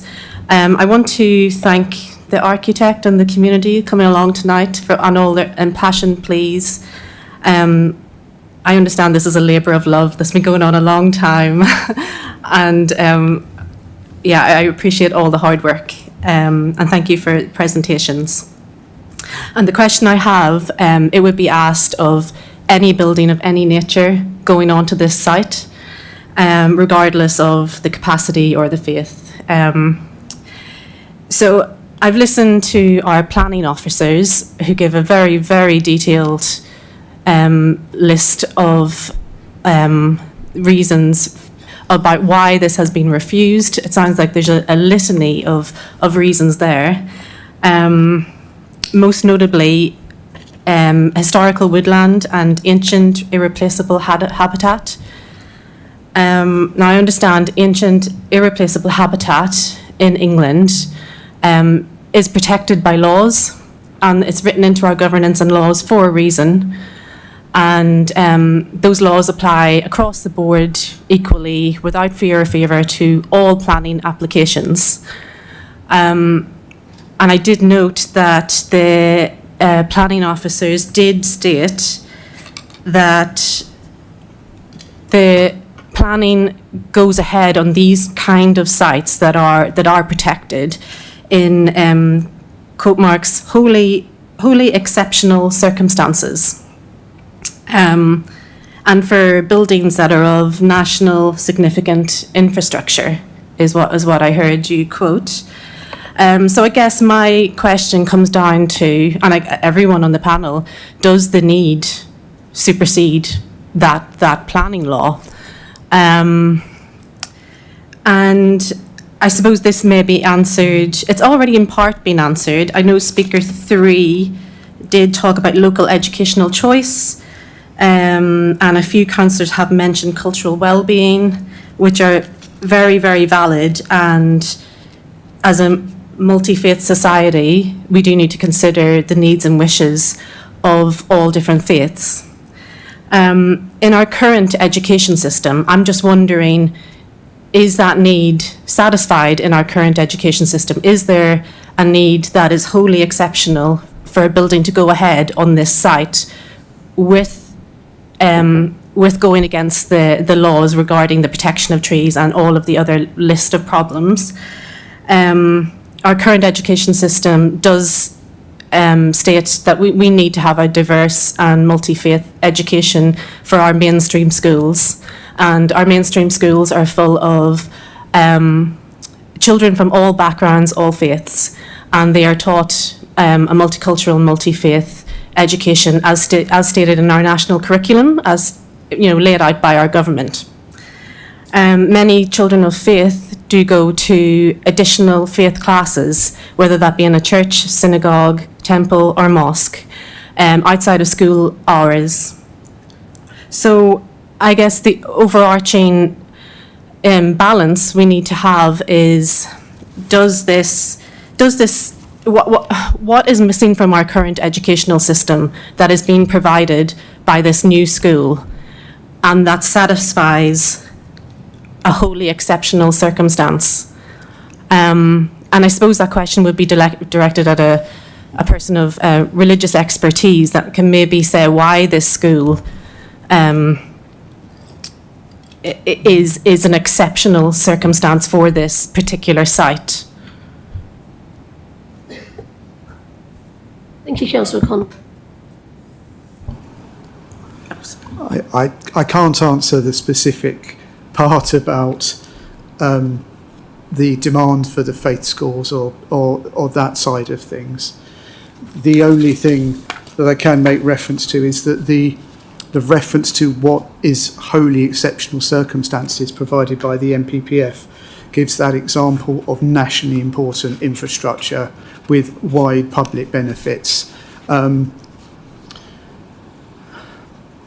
ecologists do consider these and do look at the impacts on ancient woodland and would generally give us feedback if they thought something was acceptable. We haven't had that in this case. We have had a straight objection, which is why we haven't had, because there's an objection to it and it hasn't been revised to comply with the 15 metre gap. That we haven't gone any further looking at the ecological examples. I think on the basis of the way the NPPF is worded and what they're saying is an wholly exceptional circumstance, it's quite a high bar. But ultimately, I suppose it's a decision that the members take, isn't it? That the members will make a decision on. What we've done is represented what the national policy states in relation to that. Thank you. Thank you. So next is Councillor Ashraf, please. Thank you, Madam Chair. I guess the question was raised was not a planning question. All other faiths in Crawley, they have their faith schools. So there's no point raising this question why Muslim children, their needs are not met in the mainstream education. If all other faiths, they can have their faith schools, so does the Muslims. It's not a planning question. And there is an identified need of a Muslim faith school in Crawley. There are kids who go to all the way to Croydon, to other parts of London.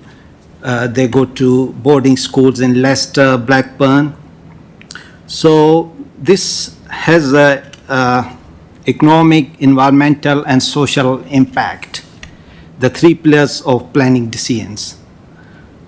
So my question is education choice not a material consideration for us? Secondly, about the 15-meter buffer zone. This comes from the Natural England and Forestry Commission standing advice.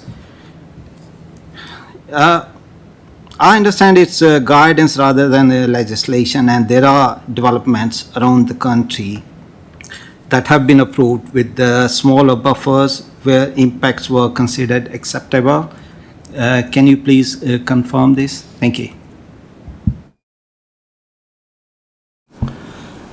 So the principle here is not an objection. There's not an objection in principle here to a school, irrespective of who it's for. There is no objection, and that's in the report that we do have to give that significant weight.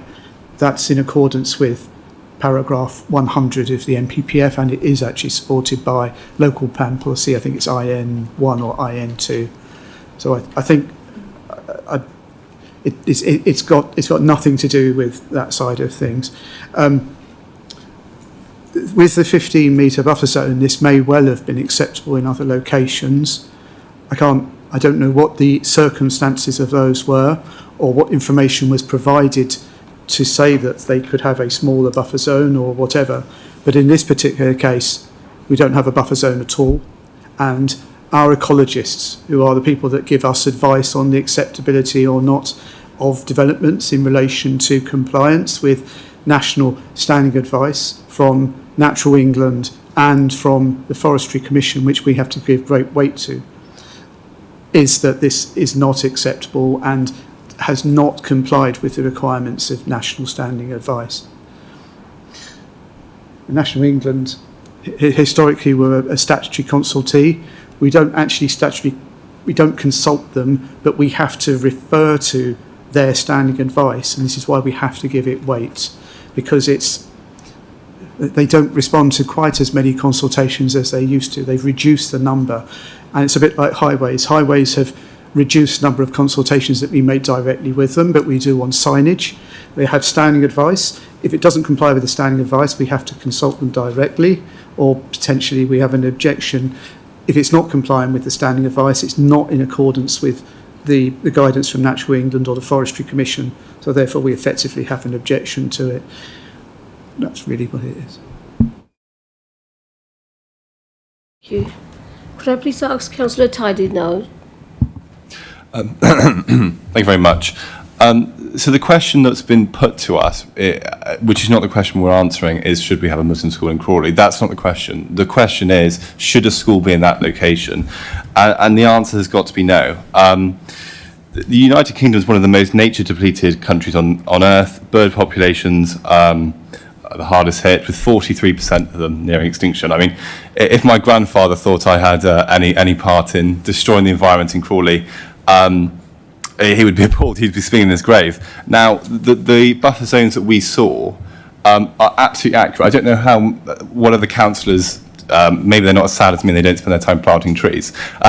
I'm sure you've all got better things to do. But having planted many trees, let me tell you, the roots is absolutely accurate. You hit the roots constantly. They are very widespread. And also, once you get rid of the mature trees that are well established in the area, the birds that nest there won't go back. They're not going to go to a young tree where there's no weight, there's no cover. They won't go back, and that's it, they're gone. And so I think we've got to understand that that's an ancient woodland. That's been there for at least 400 years. We can't continue this destruction in such a small area where we've got a very small amount of green space. We can't continue just to destroy whatever we want to build things like car parks. So the question we've got to work out is, where else can we put this school, and where can we put it? Because we all agree that we want the environment to thrive, and this just isn't the place for it. It has to go somewhere else. Thank you. Mark, did you want to say something? Thank you. Councillor Zepper, please. Yeah, hi. I just want to know, how many years will this take? Because the residents, and what kind of equipment is going to be used? Are the residents going to face arctics and cranes and to build an underground car park, there's a lot of dewatering, which is extremely noisy. So how long will they suffer for? We can't answer that question because the local planning authority can't control how long someone takes to build something. The controls, if planning permission is granted, are that things have to be started within a certain period of time, but we can't impose any conditions on when things have to be finished by. There will be, usually if you have a scheme like this and it was recommended for permission, the county council would recommend a construction management plan, and the construction management plans are designed to limit sort of impacts on the roads and making sure that the site's laid out to make sure the development can go ahead without really having sort of knock-on effects external to the site. But there will still be heavy vehicles. I don't know exactly what building methods are being proposed to be used here because that's not something that we would assess. So I can't add much more detail, I'm afraid. Thank you. Councillor Bidwell? Thank you. There are 2 points I wanted to combat before I come to my question again, and that's firstly, Councillor Mullins, again, you raised a point regarding a great need for a faith school. I want to second what Councillor Conway said. You mentioned that material planning considerations are important. However, I want to reiterate this isn't one. It doesn't matter what faith the school is. That's not what we're talking about here. Councillor Carr even said in her speech, supporting it. So why can't we be held to those same standards as the decision-making committee here in a land where it's just clearly not suitable for the building to go? And secondly, Councillor Ashraf, you said the rejection was supported by guidance rather than legislation, and I'm shocked that members are so ready to disregard the local plan that many of us voted for. Why do we have one if we're so ready to disregard it, basically? I think approving this now would be deeply inconsistent with past applications, and what kind of precedent does that set for future applications where it is considered? I don't think this can be responsibly approved. My question is that, my question is around, again, the point I made earlier regarding the parking and the highways. So if we approve this application tonight, are you then saying that it bypasses negotiations where there is a condition around objection?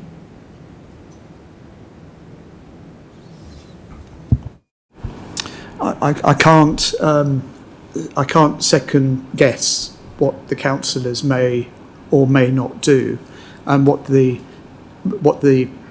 potential recommendation or what the vote might be on. But if, for example, the resolution was not granted, then potentially we were looking at something like a recommendation to approve. I think we would likely have to interject and make recommendations as to whether it would be. We'd have to make recommendations that clearly this shouldn't occur without relevant conditions and completion of the legal agreement, but we're not at that stage at the moment. Thank you. Do any other members? I wasn't finished, sorry. Oh. So, therefore, even though there's a condition that the Highways Authority are saying it hasn't been met, it may not effectively matter, we don't know.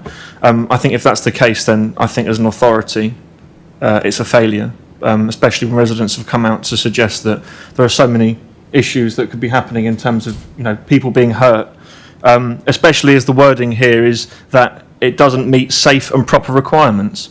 Are we really considering approving an application where we're saying it doesn't meet safe and proper requirements? I think that'd be deeply irresponsible as a committee to approve that. And it's another example of which we're seeing a lot of happen at committee, which is it won't change until something terrible happens. So I would urge members to reconsider approving this when that's clearly been put in black and white in the report. Mark, did you want to come into it?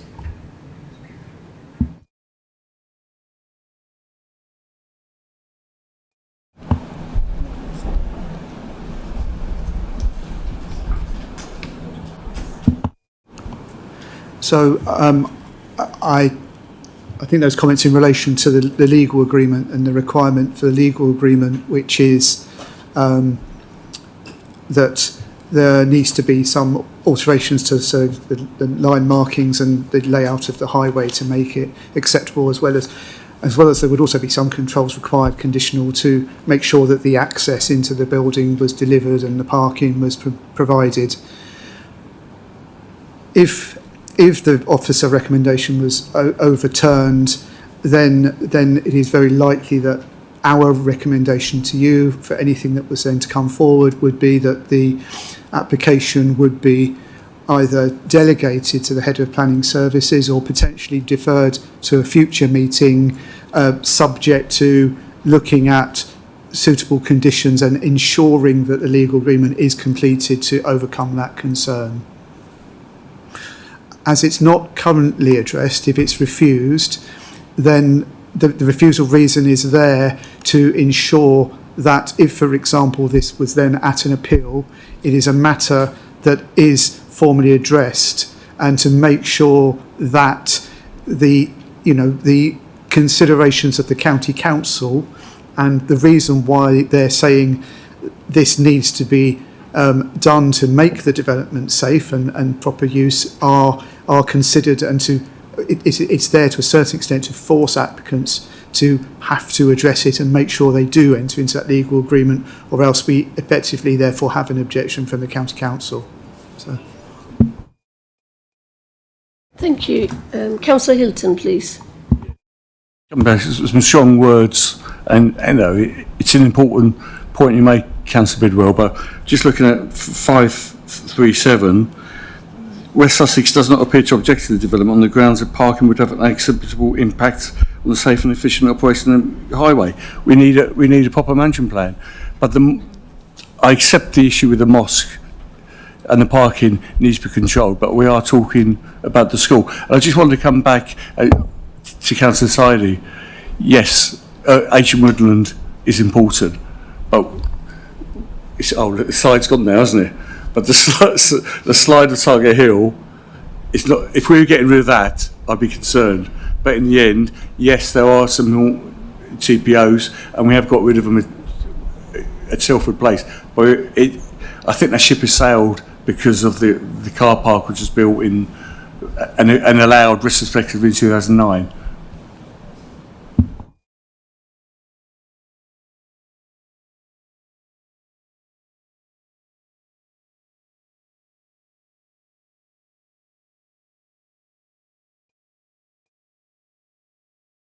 Councillor Zepper first. No, Councillor. Oh, you want to? Sorry. So I understand the point, but I suspect they'll be changing the surface, which means I'll need to dig down, put some sort of hardcore down, some sort of MOT stuff, which will affect the routes. Then we've all seen it with developers say it won't cause flooding, and it will then cause flooding, which will affect anything on the ground, any sort of shrubs. And the environment there, so it will cause damage. And if you, as there's no buffer zone, if you cut them down, then you will the trees will no longer be stable because you don't have the roots around the tree. So then you cause risk with the trees falling over. So it will affect the trees. Thank you.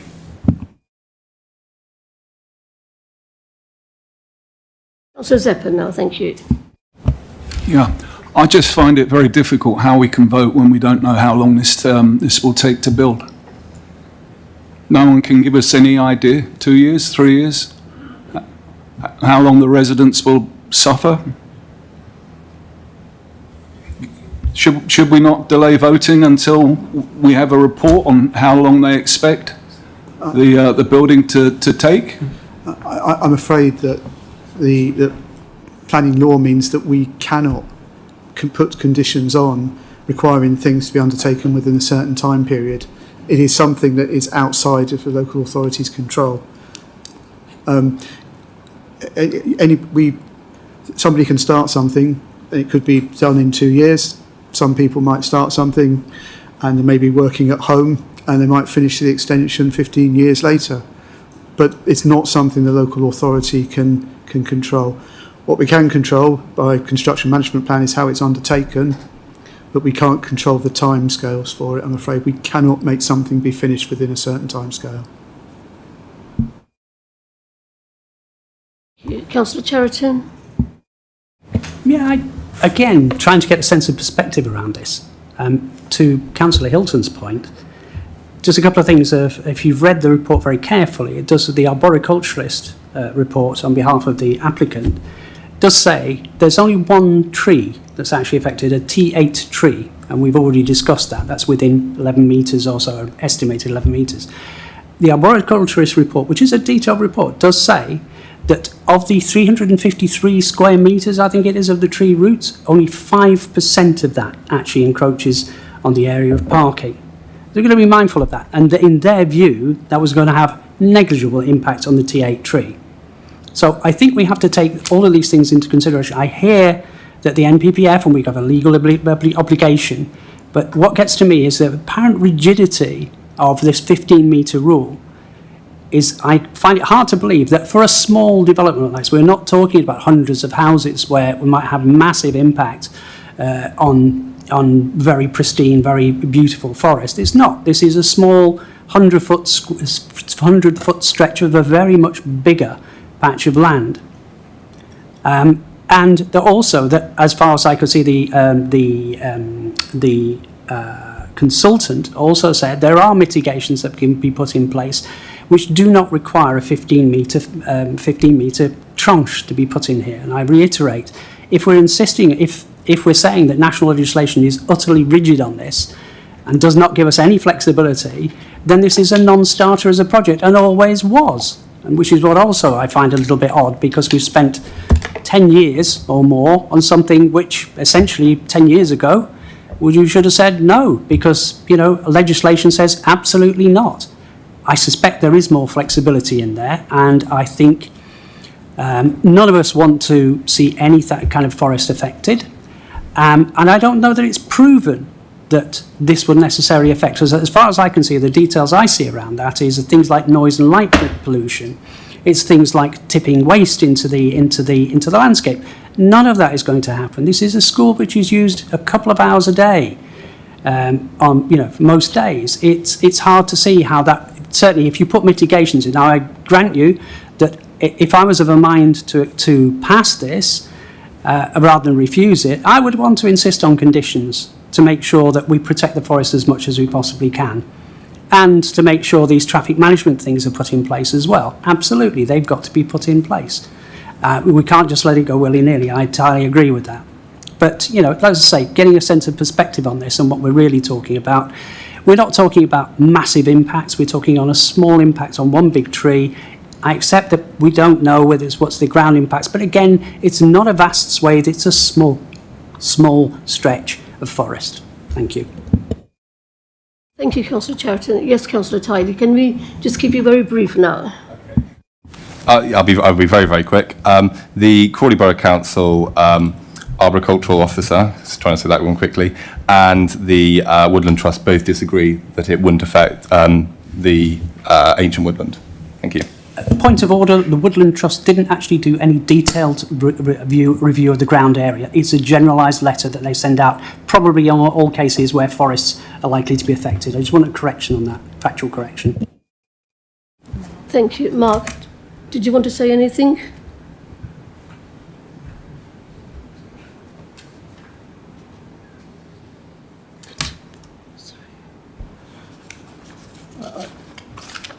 Yeah, I think the only thing we can add is the actual sort of guidance from the government.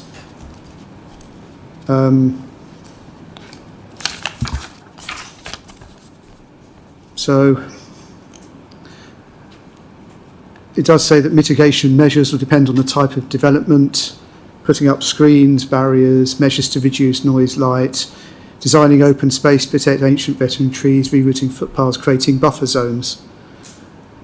Then it does emphasise buffer zones again, protect ancient woodland, valuable habitat for wildlife such as feeding bats, birds.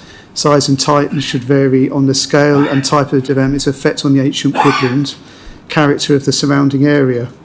For example, larger buffer zones are more likely to be needed if the surrounding areas less densely wooded, close to residential areas, steeply sloped.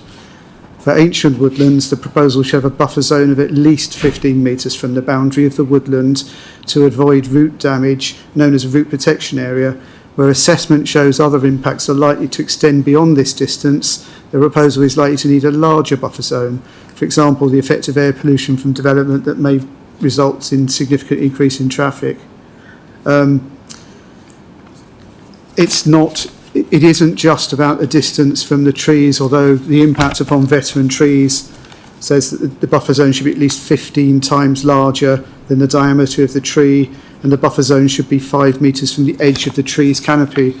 Well, that would again put it further away from the trees that we've got, but they're not identified as veteran trees. And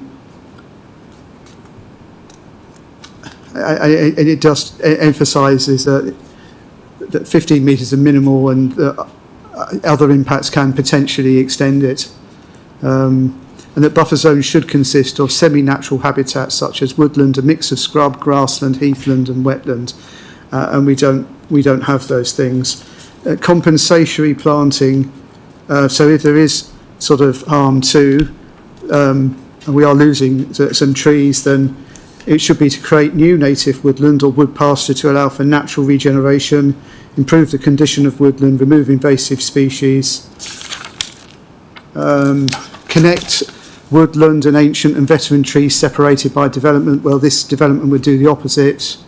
Produce long-term management plans, manage ancient and veteran trees, plant or protect individual trees that could become veteran and ancient trees in the future. Well, this won't happen either because there's not enough landscaping.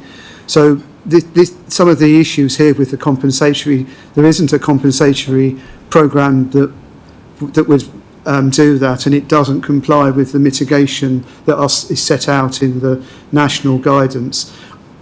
I didn't try to go into too much of this detail because I was hoping not to have to write lots of the report, but so it is more than just this, the gap from the trees that is important when it comes to ancient woodland. That's all. Thanks.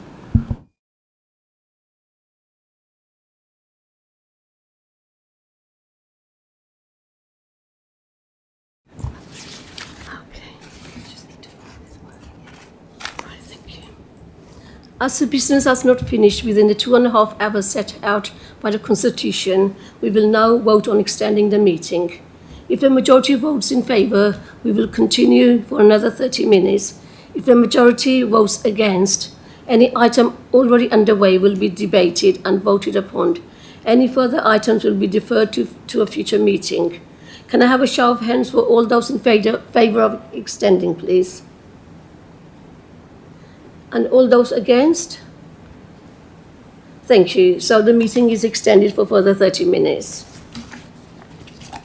So, okay, I would like to say thank you, first of all, to all the committee members for the contribution you have made, and also thank you to the speakers, and thank you for everyone else attending in the public gallery for your time and patience tonight.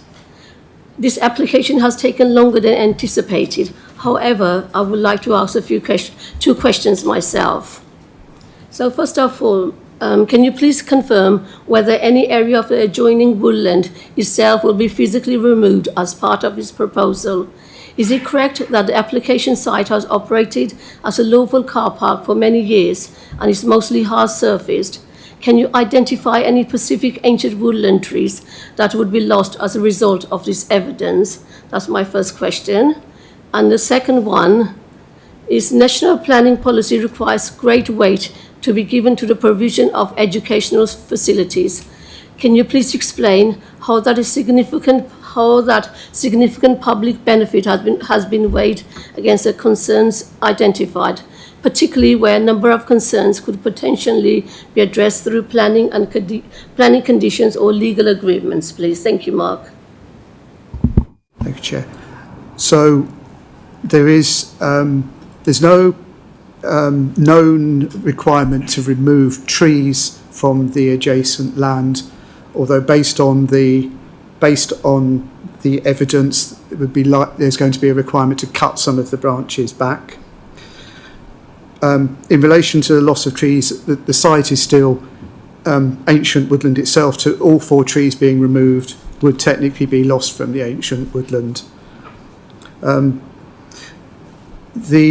report in relation to the weight given to schools, the principal part of the report does give great weight to that, and we are saying that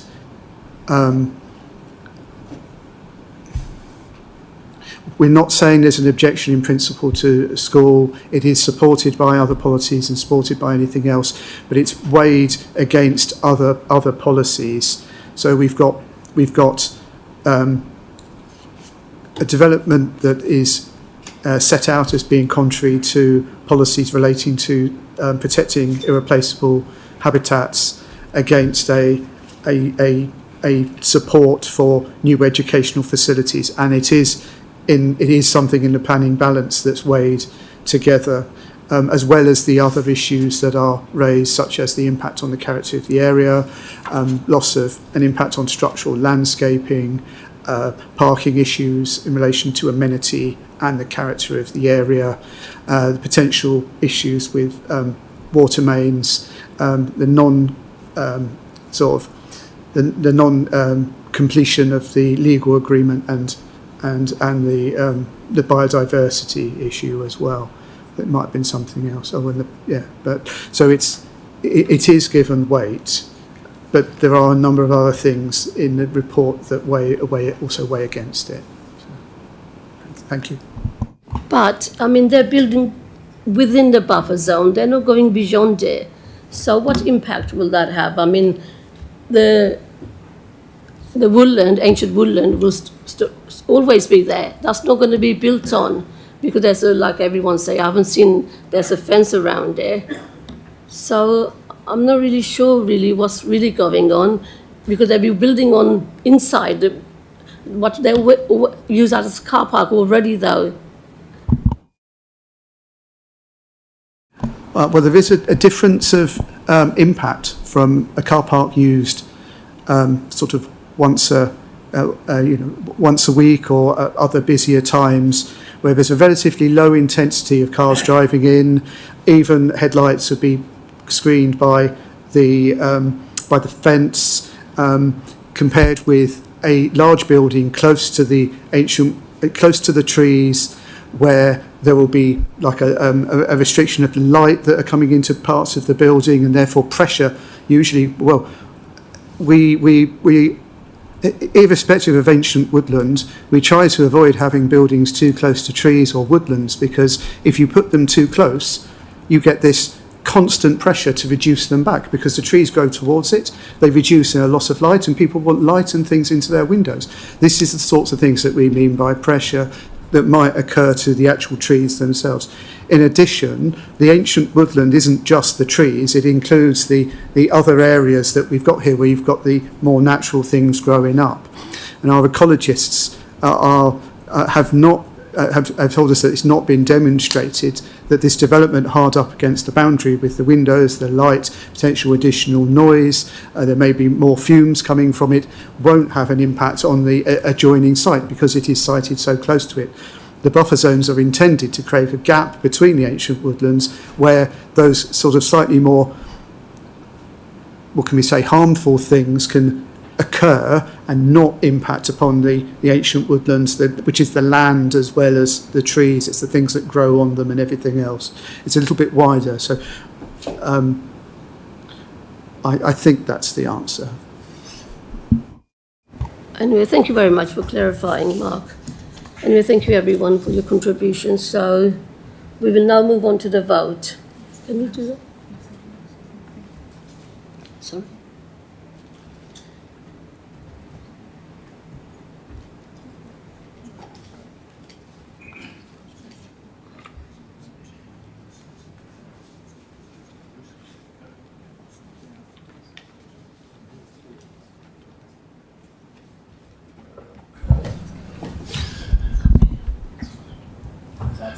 Yes, of course.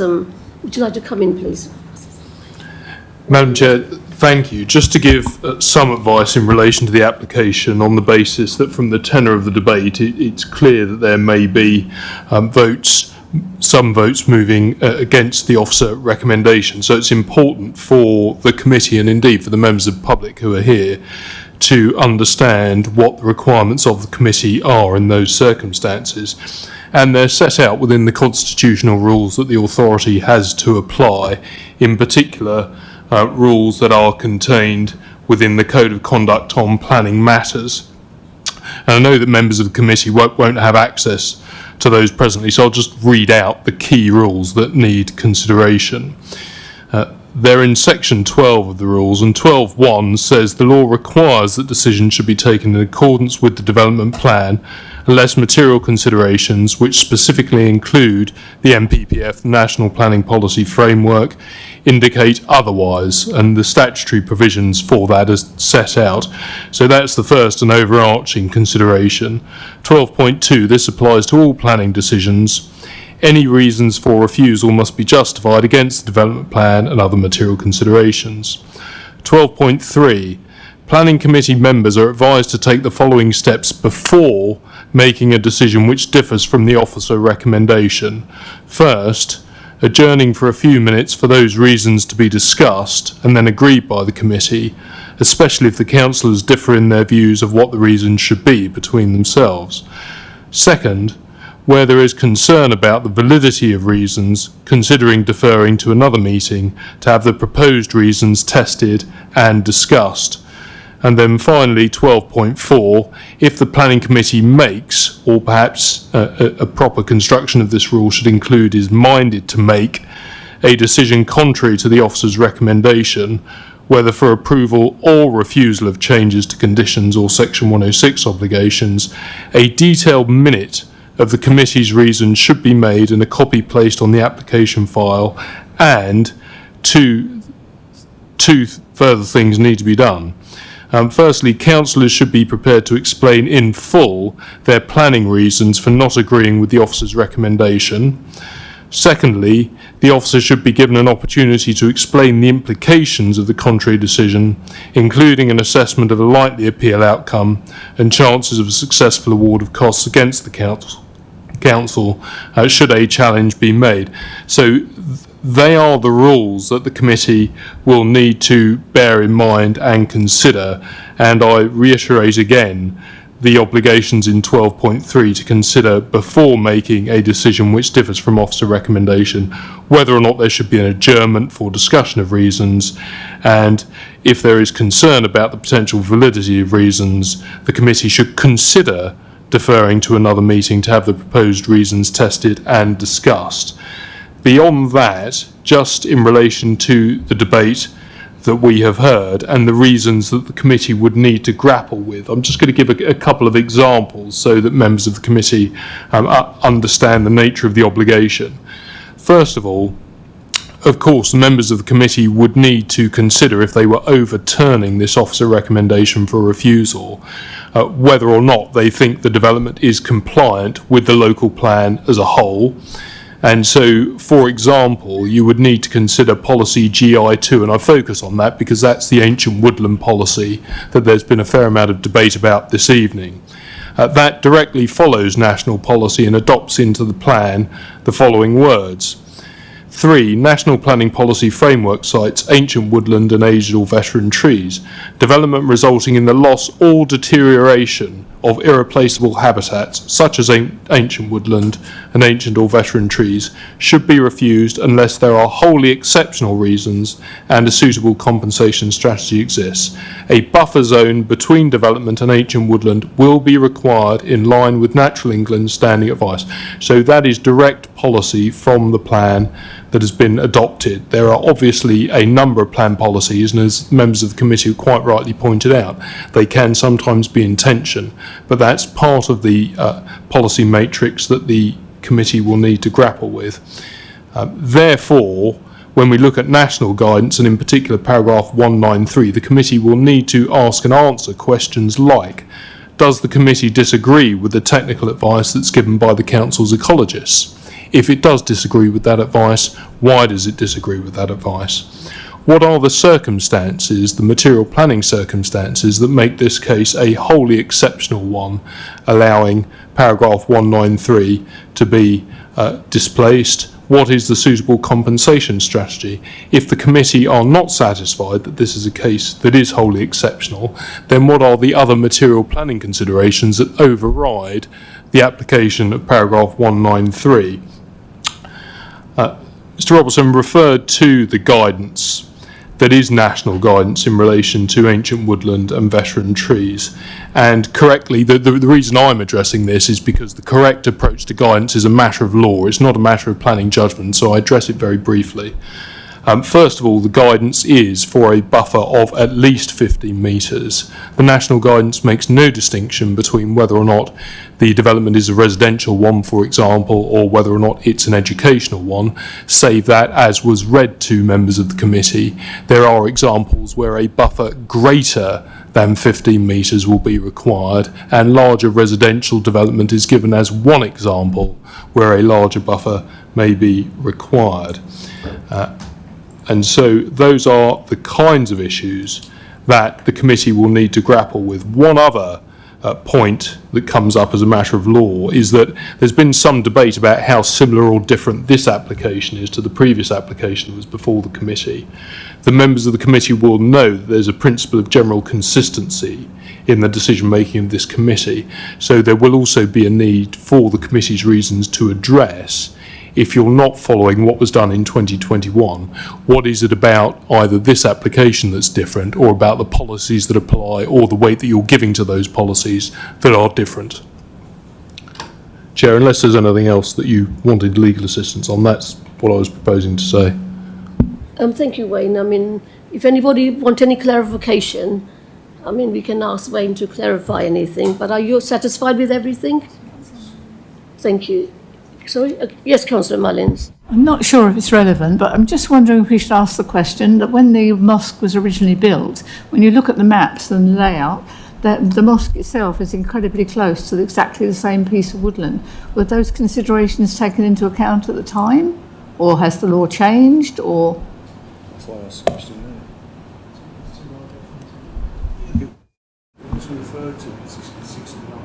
Yeah, I'm afraid I am not so familiar as to when what the rules were in relation to the woodland and the ancient woodland. As we noted, this site was an allocated development site in the 2000 local plan, but I think the ancient woodland may have been after that time, which would have been therefore after the mosque had been erected. Councillor Hilton. Just on Councillor Sue Mullins' point there, I did have a look at the planning portal for the previous applications, and I can confirm that for both the 2005 and the 2009 applications, which were then heard by committee in 2006 and 2010, no mention of ancient woodland was made. And in terms of retrospective application in 2010, when it was heard by the committee, it was good enough to be rolled over to be made into a car park. So I think you make of that of what you will.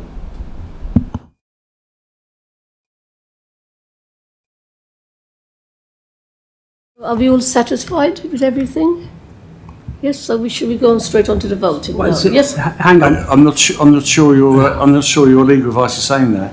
Yeah. I think you're saying that we need to have some wording or something before we go to the vote. Is that correct? Sorry. I was simply reading the rules of procedure 12.3, and the planning committee members are advised to take the following steps before making a decision which differs from the officer recommendation: adjourning for a few minutes to consider reasons, and then considering that, especially if the councillors differ in their views of what the reasons for approval in this case would be likely to be. And secondly, and this would follow from there having been an adjournment to consider those reasons, Where there is concern about the validity of reasons, considering deferring to another meeting to have the proposed reasons tested and discussed. So just to be clear, the vote that we'll be moving towards now will be a vote on the original recommendation, the officer recommendation, which is to refuse the application. If that vote passes, then the application will be refused. If that vote falls, then it will be up to a member of the committee to propose an alternative motion, and then for the committee to discuss conditions to be attached to the application, and also to give reasons for the overturn of the officer's recommendation, which are two separate things. Mark? Could I just, we've just checked, and the first standing advice that gave a 15-metre distance appeared to be 2014, so it's post the dates of the earlier applications. Thank you, Jess. I think we're all very happy with your what you suggested. So we can go to the vote now. We will now move on to the vote. The recommendation is to refuse the application. As the chair, I will move the recommendation. May I ask the vice chair to second, please? I will second. Thank you. Please, can I have a show of hands of all those for refusal? Thank you. And all those against refusal?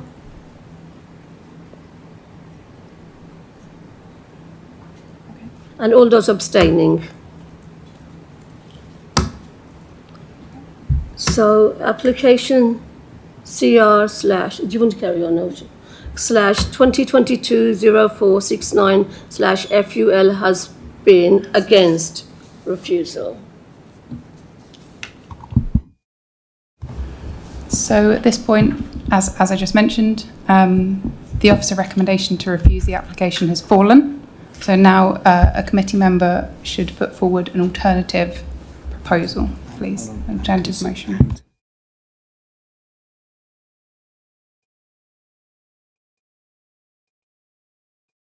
Sorry, you also need to consider the advice given by the legal in terms of that, in terms of whether adjournment or deferment is needed to make sure you have conditions if you're going to go again, put forward another recommendation. You can start the ball rolling by making a suggested wording. Would that be helpful on the Asian Woodland part particularly, and go from there? Can I just be clear, is this suggested wording on a reason for overturn of the officer's recommendation, or a condition to attach to any permission? Reason, and then we'll move into conditions. Reasons for the overturn of the officer's recommendation first. Okay, thank you.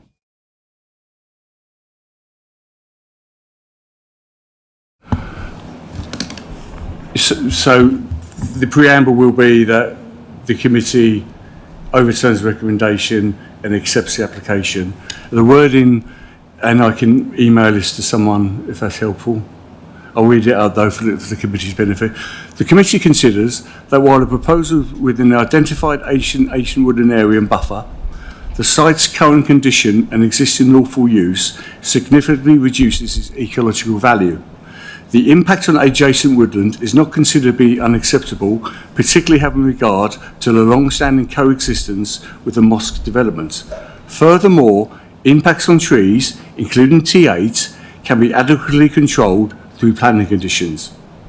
The significant social, educational, economic benefits are considered to outweigh any residual harm, and that will be with reference to the relevant MPPF guidance for 24.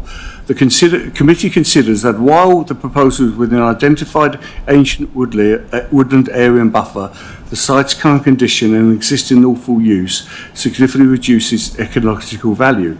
The impact on adjacent woodland is not considered to be unacceptable, particularly having regard to the long-term coexistence with the mosque development. Furthermore, impacts on trees, including T8, can be adequately controlled through planning conditions. The significant social, educational and economic benefits are considered to outweigh any residual harm.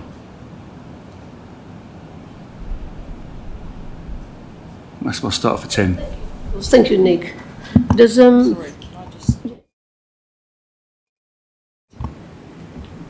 was it recorded? Would you like to? So we'd like to record it vote. If a committee member wishes a vote to be recorded, that motion has to be made before the vote is taken. So any future votes can be. You can't retrospective.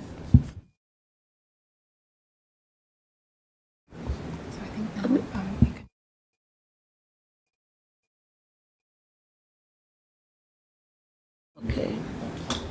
So any other members who like to add any reasons for overturning the recommendation? Because I think we should really put some conditions on as well, though, as the officers have suggested. So maybe, Sue or Julian, maybe if you want to add anything, please. Okay. So I think Nick has very adequately covered the ancient woodland and the 15-metre corridor. I think there are a number of things which I've said earlier on in my statement, that in my response to the committee, is that the remaining should be conditions, the remaining things here. So, starting with number 8, I'll do it in reverse order. Number 8, I don't see that as a reason for refusal. I think a condition of the development of the site should be that adequate to the space should be found for 22 cycles as required by the planning officer. Southern water assets, again, I'm not quite sure how we do that, but before any work commences, I guess, then it should be established whether there are water plans or pipes on the land and where they are, and an assessment of what needs to be changed in the plan is done at that point, with the proviso that if there are major planning changes, in other words, significant changes above and beyond minor changes to it, then yes, maybe the plan should be reconsidered, if that's possible.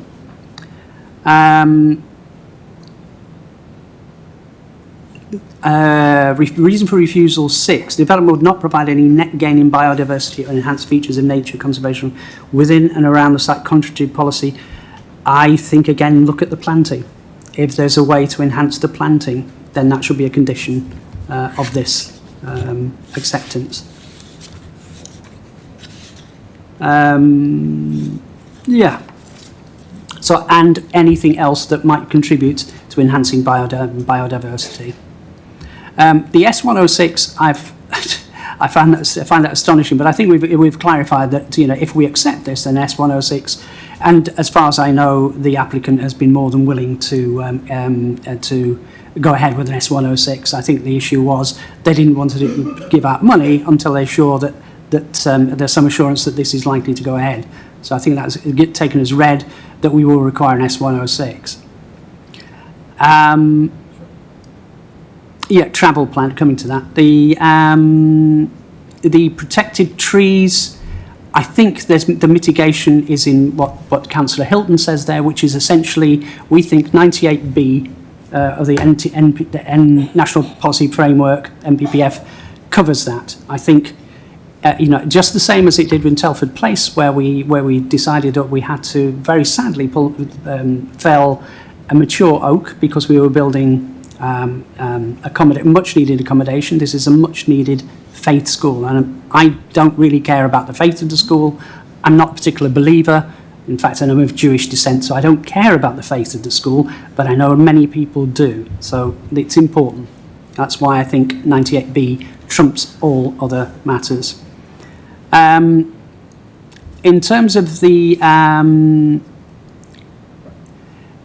item number 3, a development result in the existing overflow car parking spaces in the mosque. Well, there is some contention with West Sussex County Council on this because they haven't put in and I found it a bit astonishing actually when I saw that. I thought we never ever go against what West Sussex County Council says, but I'm going to accept what a lot of locals are saying, that there is an issue there. So I think a condition would be that there has to be an enforceable and robust traffic management plan there. No we'll put marshals in 1 week and not another week. No, that has to be solid and put in place. I think that would be another condition.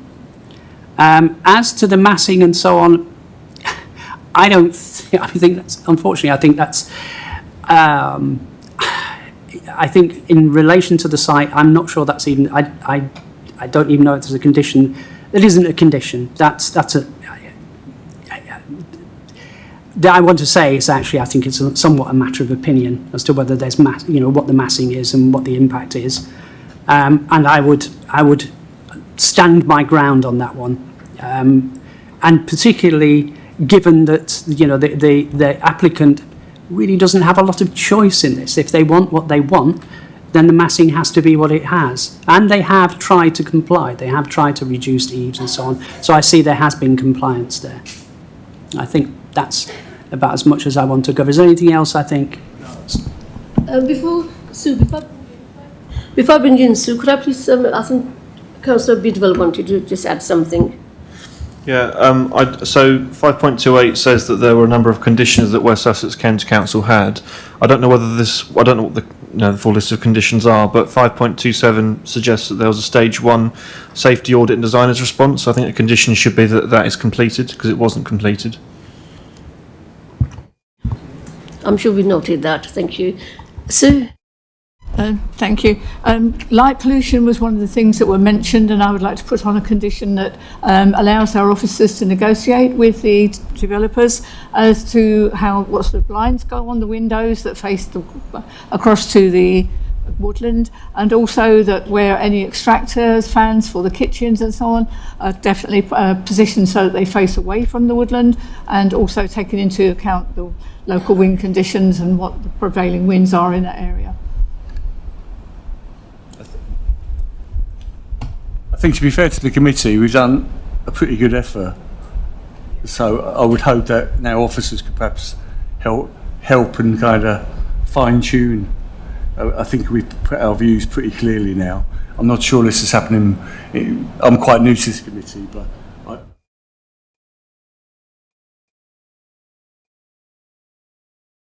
oh, sorry. I'm not sure. In years gone by, we've had this kind of issue before, after committee decisions have been, officer recommendations have been overturned. I think we've done quite a lot of work on this. So just to be clear, I think usually the officer recommendation at this point in an officer report is to permit. So when there's been overturns in the past, it's because the committee has voted to refuse the application, at which point there needs to be reasons for refusal. But in this situation, it is reasons for overturning the officer recommendation plus the conditions to attach. And that's how it differs, just to be clear. I think... To a degree, Jess, but I'm basically saying we've done our bit. Clem, did you want to... Yes, thank you. Thank you for your proposed motion. It's fair to say that officers have had some deliberation about that, and obviously we've also consulted our legal advisor, and our advice to you is that we do think there are some concerns about the validity of the wording that you're proposing. So in accordance with the Code of Conduct of the committee, we would strongly recommend one or two things. First, or both. Firstly, that there's an adjournment to give an opportunity for there to be further discussion about the wording, and or a deferral to a meeting at a later date in order to give more time to consider alternative recommendations and bring back to us a future date. So that's our advice.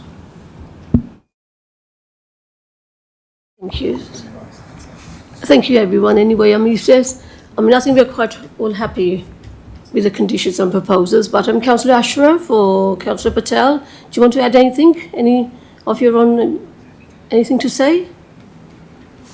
No? Okay.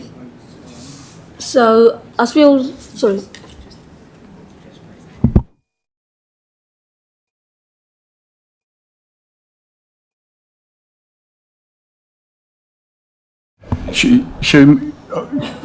I'm sorry.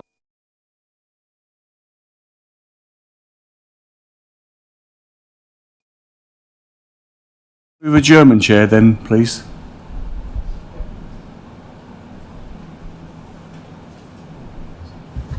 Councillor Hilton, officers are discussing it. So as the business has not been completed within the 30 minutes extension, we will take another vote on whether to continue. The same process applies as before. Can I have a show of hands of all those in favour of extending? And all those against extending? Thank you. So it's carried out, extended for another 30 minutes.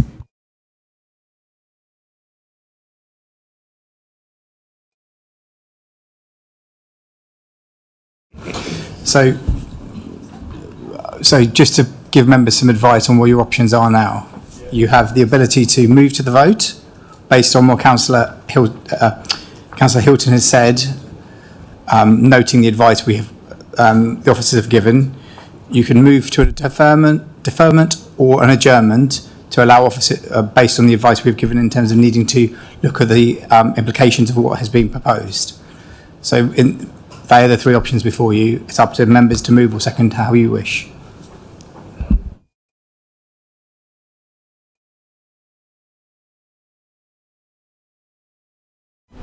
Could we call for an adjournment so that officers can have a look at the wording and make sure we're... I second that. Yeah.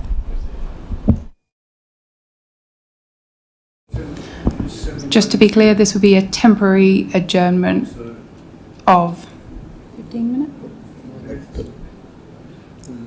Approximately 15 to 20 minutes for kind of conditions and reasons to be filled out, those ones that have been suggested during the debate. If it can be done in that time. We may need to come back for an extension on that adjournment if necessary. You need to.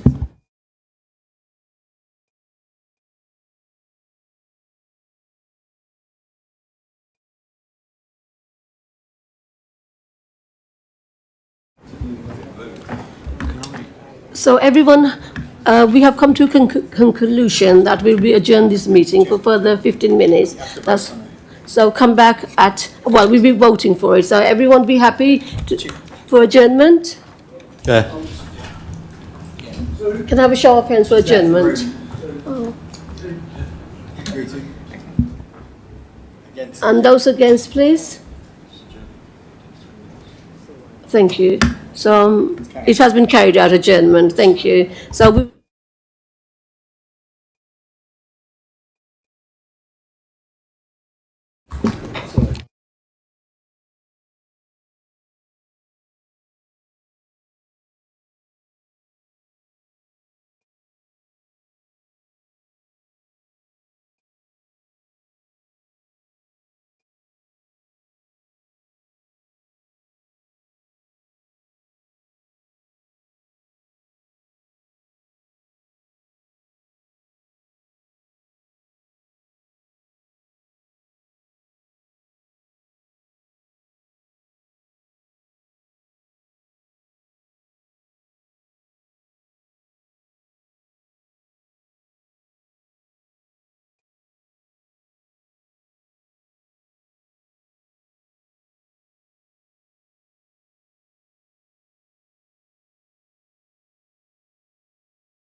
Hello, attention everyone. Could everyone please take a seat?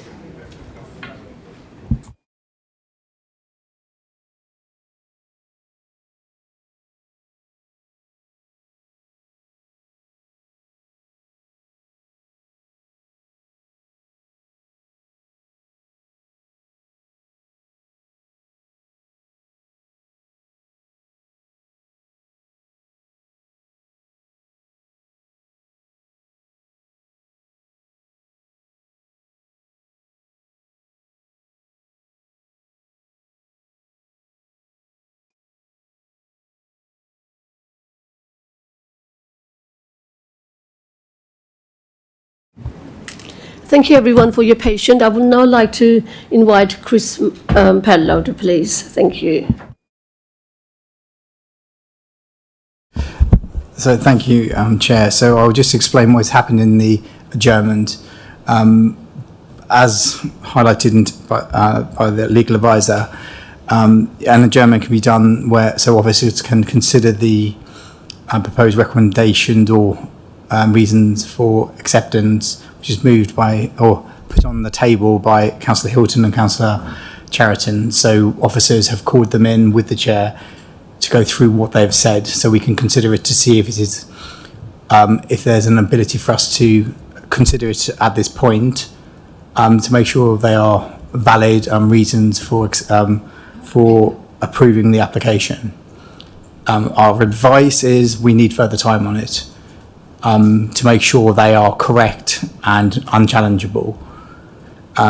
So what I'll do is I'm just going to pass across to Wayne, the council's legal advisor for this, to read out exactly, as he said earlier, the aspect from the planning code of conduct that we have given advice on, and then it'll be down to members to decide where they want to go next. Thank you. So as members of the committee and members of the public will recall earlier, I was reading some of the rules from section 12 of the planning code of conduct which do govern this meeting, and so these are the rules that the committee needs to apply. And at rule 12.3 we looked at the prospect of there being an adjournment if members are considering making a decision that differs from officer recommendation, so that those potential reasons for that decision can be discussed. That happened partly in the open committee, and then there was further consideration given during the adjournment. The second bullet point of 12.3 says where there is concern about the validity of reasons, considering deferring to another meeting to have the proposed reasons tested and discussed. And as has just been explained, at the moment the advice from officers is that the committee doesn't have fully formulated reasons on which to act, and so the officer advice is that this part of the procedure should be followed and there should be deferment, but of course the officers advise ultimately for the members to make the decision about the application of the rules.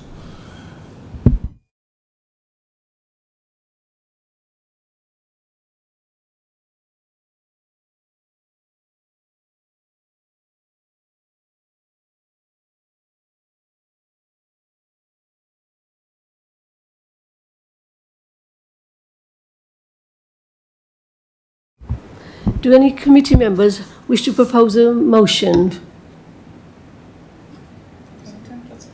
No? Oh, yes, Councillor Hilton.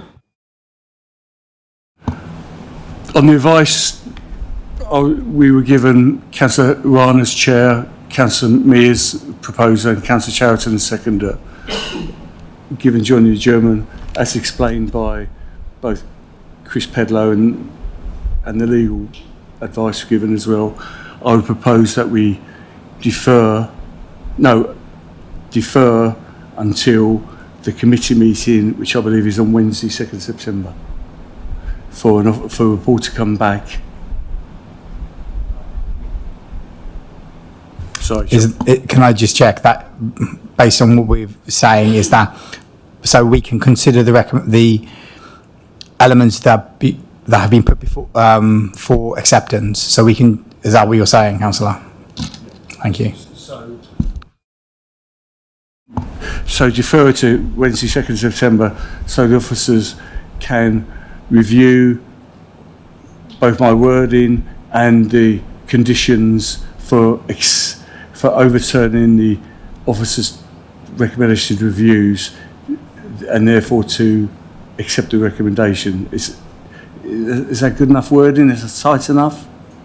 May I just suggest, if you're suggesting the Wednesday 2nd September meeting that we add, if possible? If possible, but I really think in the circumstances, both for the residents, the applicant and the committee, that we keep that. It's really important we keep that, because this has gone on too long. With the aim of bringing the application back to the meeting? With the aim of bringing back the application, sorry. Unless there's a good reason to depart from it, I suggest that members of the committee might want to adopt the wording of the rule in 12.3, which is deferral to the meeting of 2nd of September, if that can be accommodated, to have the proposed reasons tested and discussed, because that's what the rule provides for. Can I just make sure, Councillor Hilton, you happy with that, and then you remove that, please, if that's where you want to go?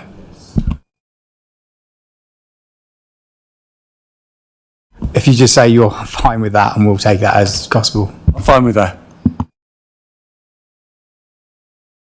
Anyone? Okay. Councillor Charlton, like to second it. Thank you. So we'd now like to vote that we'd like to refer the meeting to a later date. Defer the meeting to 2nd September.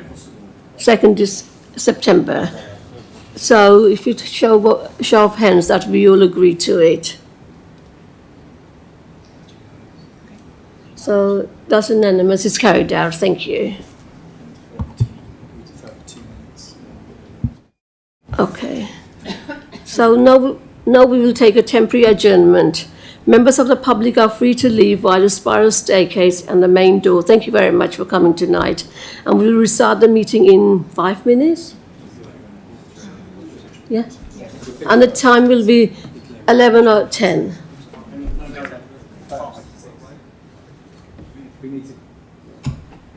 What are we doing? The purpose is item 6 is a decision. Item 6 has been finished, so we're going to we need to get other applicants in for other items. So item 6 is ended. So there's a 2-minute deferral adjournment to get other members of the public in, unless members want to stay for other items. If you can stay, we'll just go and get the microphone. Yeah. Oh.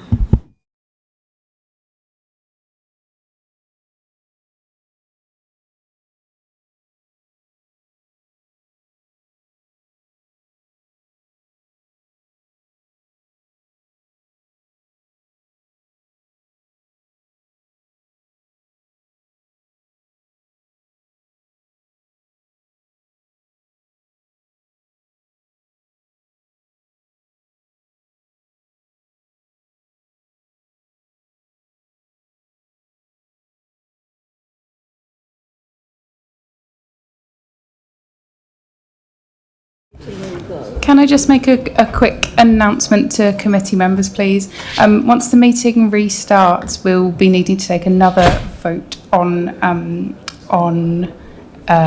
extending the meeting. Committee members are free to vote as they wish. We do have 2 other applications on the agenda. I would advise that there has been a matter that has arisen today. That means that one of those applications, I believe, will be able to be dealt with very briefly. And I would also like to highlight that as long as we are quorate, i.e. there are 3 members of the planning committee, the applications still remaining on the agenda can be considered. Thank you.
we just need to start with the vote. Yeah, well, yeah. Thank you, everyone. As we have two other meetings, agenda item meetings, we will now extend for another 30 minutes. So can I have a show of hands for all those for 30 minutes? And anyone against?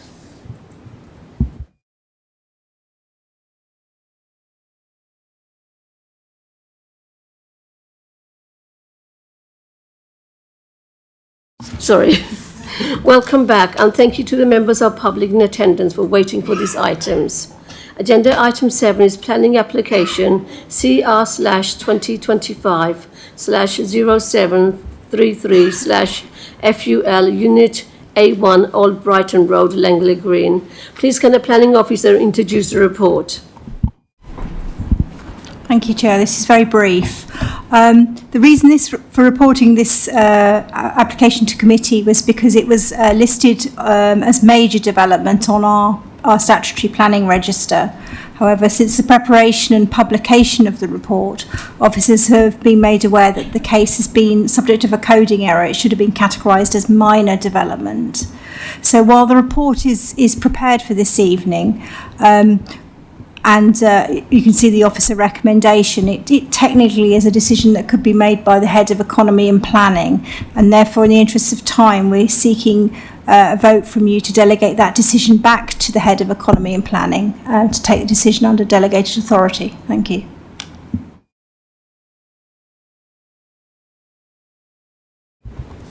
Thank you. There are no speakers registered on this item, so we'll move on to the debate. Do any committee members wish to speak? Please raise your hand. Thank you. We will now move on to the vote. The recommendation is delegated this decision to permit. Can I ask the Vice Chair to second, please? As a Chair, I will make the recommendation. Thank you. Can I have a show of hands for all of those for? And all of those against? And all those abstaining?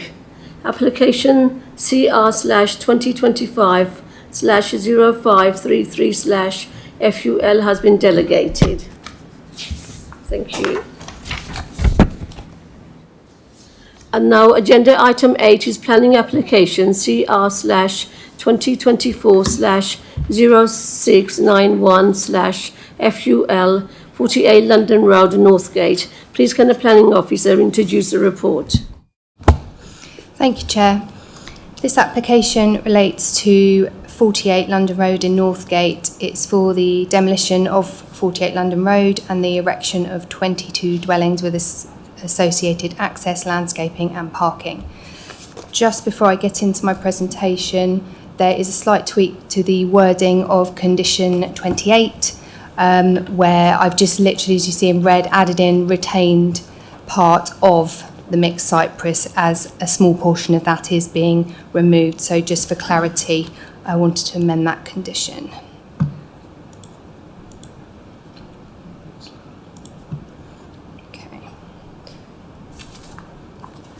So as mentioned, the application relates to 48 London Road for the creation of 22 dwellings. It includes 48 London Road as well as land to the rear of 48 and number 50. Broadfield Road is to the south and Windmill Close and Longmere Road are to the west. The Tushmore Roundabout is to the north and Badder Court and Gibson Place are also to the north, and this is 5 acres to the east.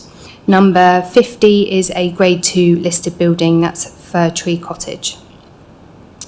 This is just an aerial which gives you a bit of context to the site, which shows this is the site here, the dwelling to be demolished, and this is the listed building here, and this is the remainder of the site behind 48 and number 50. This just is from another angle which shows the flats in Badder Court and Gibson Place and London Road and 5 acres. This is just a more zoomed in version of the block plan which shows the existing dwelling to be demolished in the application site. and this is the elevations of the house to come down. So I don't know if you can see that. This is the proposed ground floor and site plan. So, as mentioned, the existing dwelling at 48 would be removed and replaced with a 2-storey detached 2-bedroom dwelling, and would also form the access to the development to the rear, which is a Muse-style development centred around a central courtyard in 3 separate blocks. Parking would be along the access road. There's a bin store and cycle storage, and a shared communal space in the middle, with the ground floor flats all having their own individual garden space.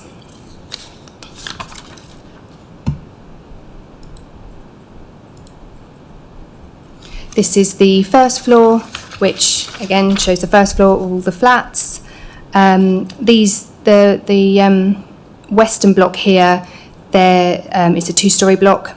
The northern block here is 4 stories, and the eastern block is 2.5. It's 2-storey, but there's accommodation in the loft space. So that's the first floor, and then that shows the accommodation in the loft space of the eastern block and the 2 flats in the northern block. And then that's the roof plan. That's the floor plan for the proposed dwelling. As I said, it's a 2-bedroom detached property at the front of the site. This just shows the front elevation of the northern largest block.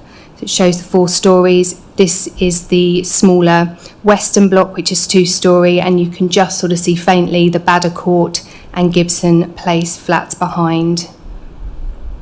These are the side and rear elevations of the larger block. This is the eastern block. So as I said, it's a 2-storey, but with accommodation in the loft space, with dormer windows and terraces facing onto the central courtyard, not to the rear. Again, this is the rear and side elevations of the eastern block. And this is the western block, which is 2-storey. They have, there are again terraces with balconies which face onto the central courtyard. Elevations of that block. And then elevations of the proposed dwelling, which would replace 48 London Road. And that just gives you a bit of context. So this is the listed building, as I mentioned, so number 50, which is Fir Tree Cottage, and then that's number 46 London Road. You can just about see the sort of development sat far behind. And again, that just gives a section through the site. So here's the listed building. Then you've got the 2-storey block, the larger 4-storey block, and the 2.5-storey block here, again with Badder Court and Gibson Place. And then this shows the 5 acres property. This just gives a CGI view. So the bricks are a yellow brick with red detailing, render. There's recessed windows. They're timber and aluminium with zinc roofs. So that would be the impression from the road. And then that just gives you a kind of idea of what it would look like inside. This block doesn't actually exist anymore because amendments were sought and it's been removed, but it just gives you a flavour for how it would work as a Muse-style development around the central courtyard. And then that's along the access road, which takes you up to the development. And these are just photos of the site. So this is the property to be demolished, and that's further down London Road, number 46. And then this is number 50, which, so you can't see, it's behind bushes.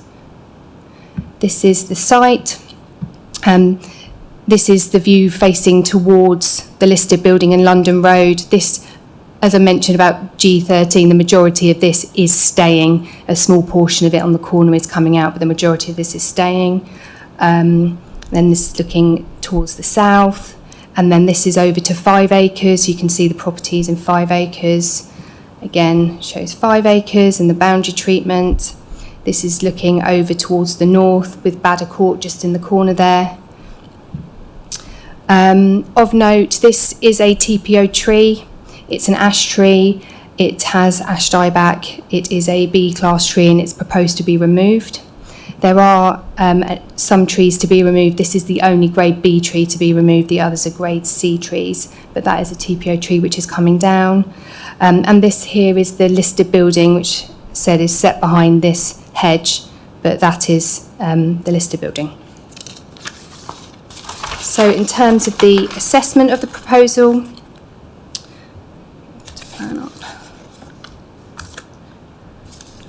development delivers 22 units as mentioned, with a density of approximately 100 dwellings per hectare. This sits within the policy requirement of 60 to 200 dwellings per hectare and represents an efficient use of land. Although the site is not allocated, the scheme would be a windfall contribution of 22 units towards Crawley's housing supply and therefore is acceptable in principle.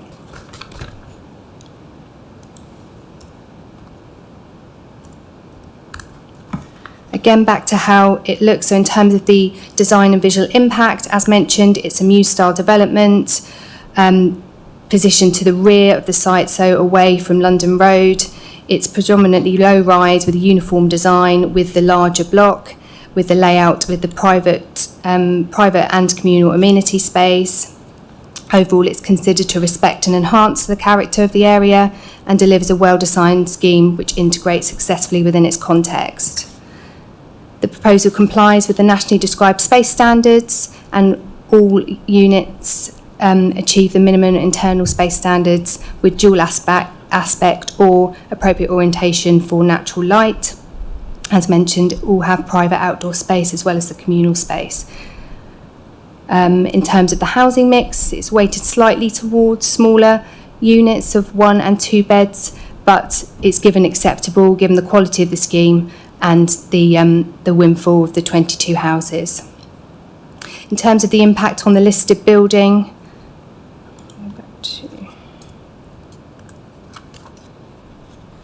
amendments to the scheme were sought during the course of the application to reduce the scale and massing on the northern block to lower its impact. The development would still result in a low level of less than substantial harm to the setting of the listed building.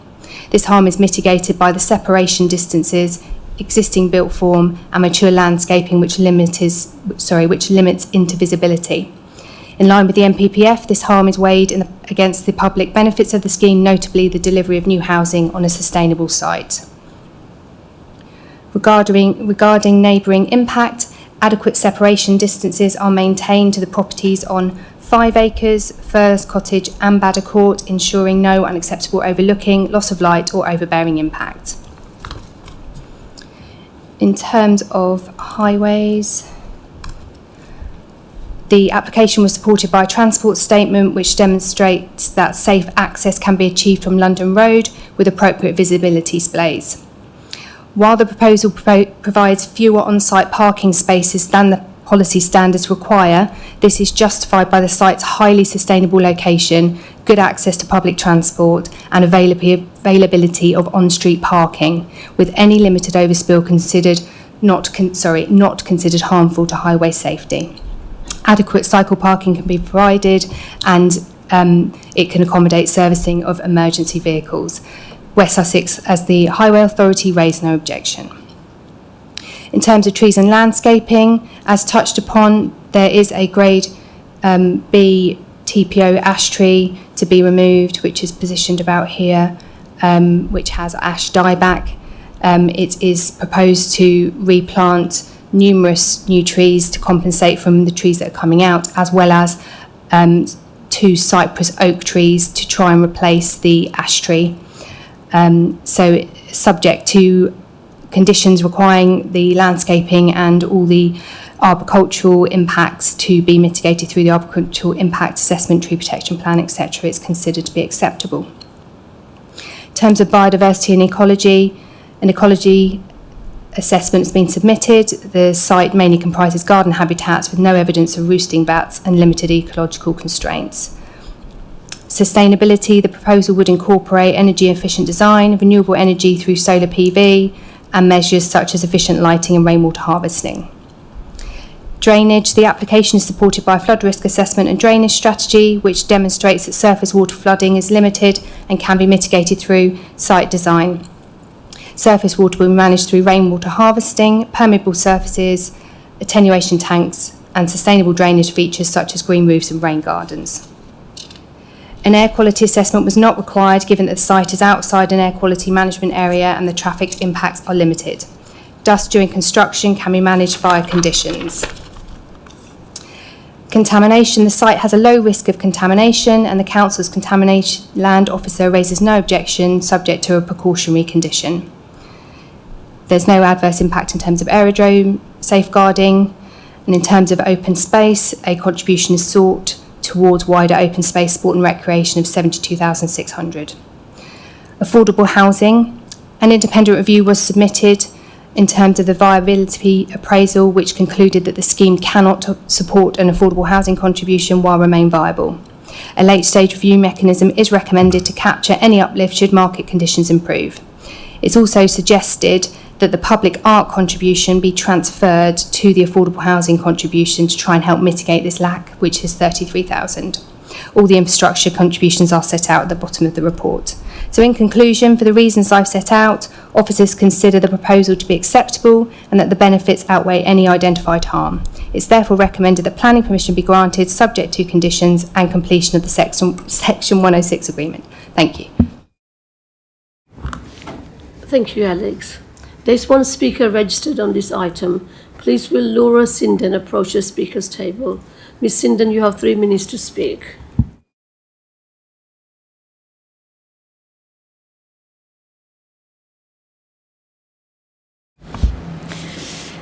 Good evening, Chair and Councillors. The application before you seeks permission for the demolition of 48 London Road and the redevelopment of the site to provide 22 new dwellings. The site occupies a sustainable location within Crawley's built-up area boundary and benefits from excellent walkable access to local services, amenities and public transport links. Importantly, the scheme would make a meaningful contribution towards the borough's housing needs at a time when Crawley is facing a housing crisis and a severely constrained land supply within its boundaries. Officers have therefore accepted the principle of residential development on this site. In relation to the listed building to the west, the scheme has been carefully designed, having regard to separation distances, retained mature boundary vegetation, limited intervisibility, and the prevailing urban context in which the asset is experienced. It has been demonstrated that the proposal would not result in harm to the setting or significance of the listed building. In any case, the public benefits of the scheme are sufficient to outweigh any identified harms. The proposal has been shaped through extensive discussions with officers and has been designed to provide appropriate separation distances from nearby dwellings in accordance with the Council's Urban Design SPD. Future occupiers would benefit from a good standard of accommodation, whilst neighbouring amenity would be protected. Notably, very few neighbour objections have been received. Although the level of parking provision falls below the recommended standard, the Highway Authority raises no objection given the highly sustainable and accessible nature of the site. The application has been thoroughly assessed and would not give rise to adverse impacts in respect of noise, ecology, flood risk, drainage, airport safeguarding, land contamination or open space provision. Members will be aware that the local plan recognises the need to take a proactive approach to identifying suitable sites for housing and working to overcome constraints wherever possible. In applying the planning balance, it is clear that there are no adverse impacts that would outweigh the benefits. The proposal represents a logical addition to the built environment and makes efficient use of a sustainably located site.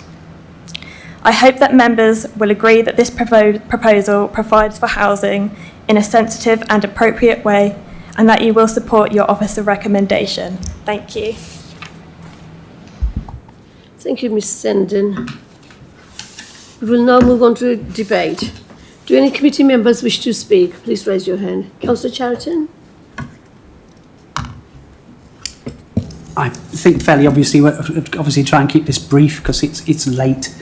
But obviously I'd like some comments on although there are only 2 letters of objection, I think I'd like to hear from the officer in response to those letters of objection. Thank you. Thank you.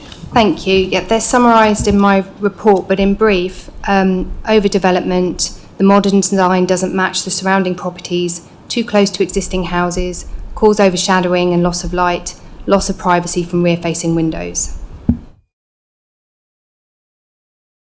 I was looking for a response to those, so you don't think there's any validity in any of those? I presume not from the design you've been talking about, but what do you think might be behind that, I think is what I was saying. Yeah, apologies.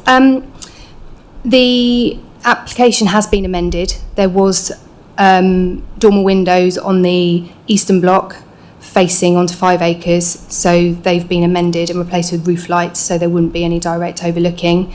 The back-to-back distances should be 21, and they meet those distances. The northern larger block, that's a slightly different test, and it's 10.5 metres because it's on a side elevation to a rear elevation. So in terms of distances, it complies with our guidance. Any windows so on the northern block there are some secondary east-facing windows, and a condition is required that they're all obscure glazed and fixed shut up to the top opening, so that there wouldn't be any overlooking at all, and the same sort of screens on any terraces. I think there's only one on that side, and it would have an obscure glazed screen that you wouldn't be able to see over. So we've dealt with that, as I said. So the overdevelopment, it meets the density requirements of the local plan. We consider that there's ample space for this development. There's all of the units have, the ground floor units, so they all have their own private space. There's a central courtyard for a communal area. They all have their own private balconies and things.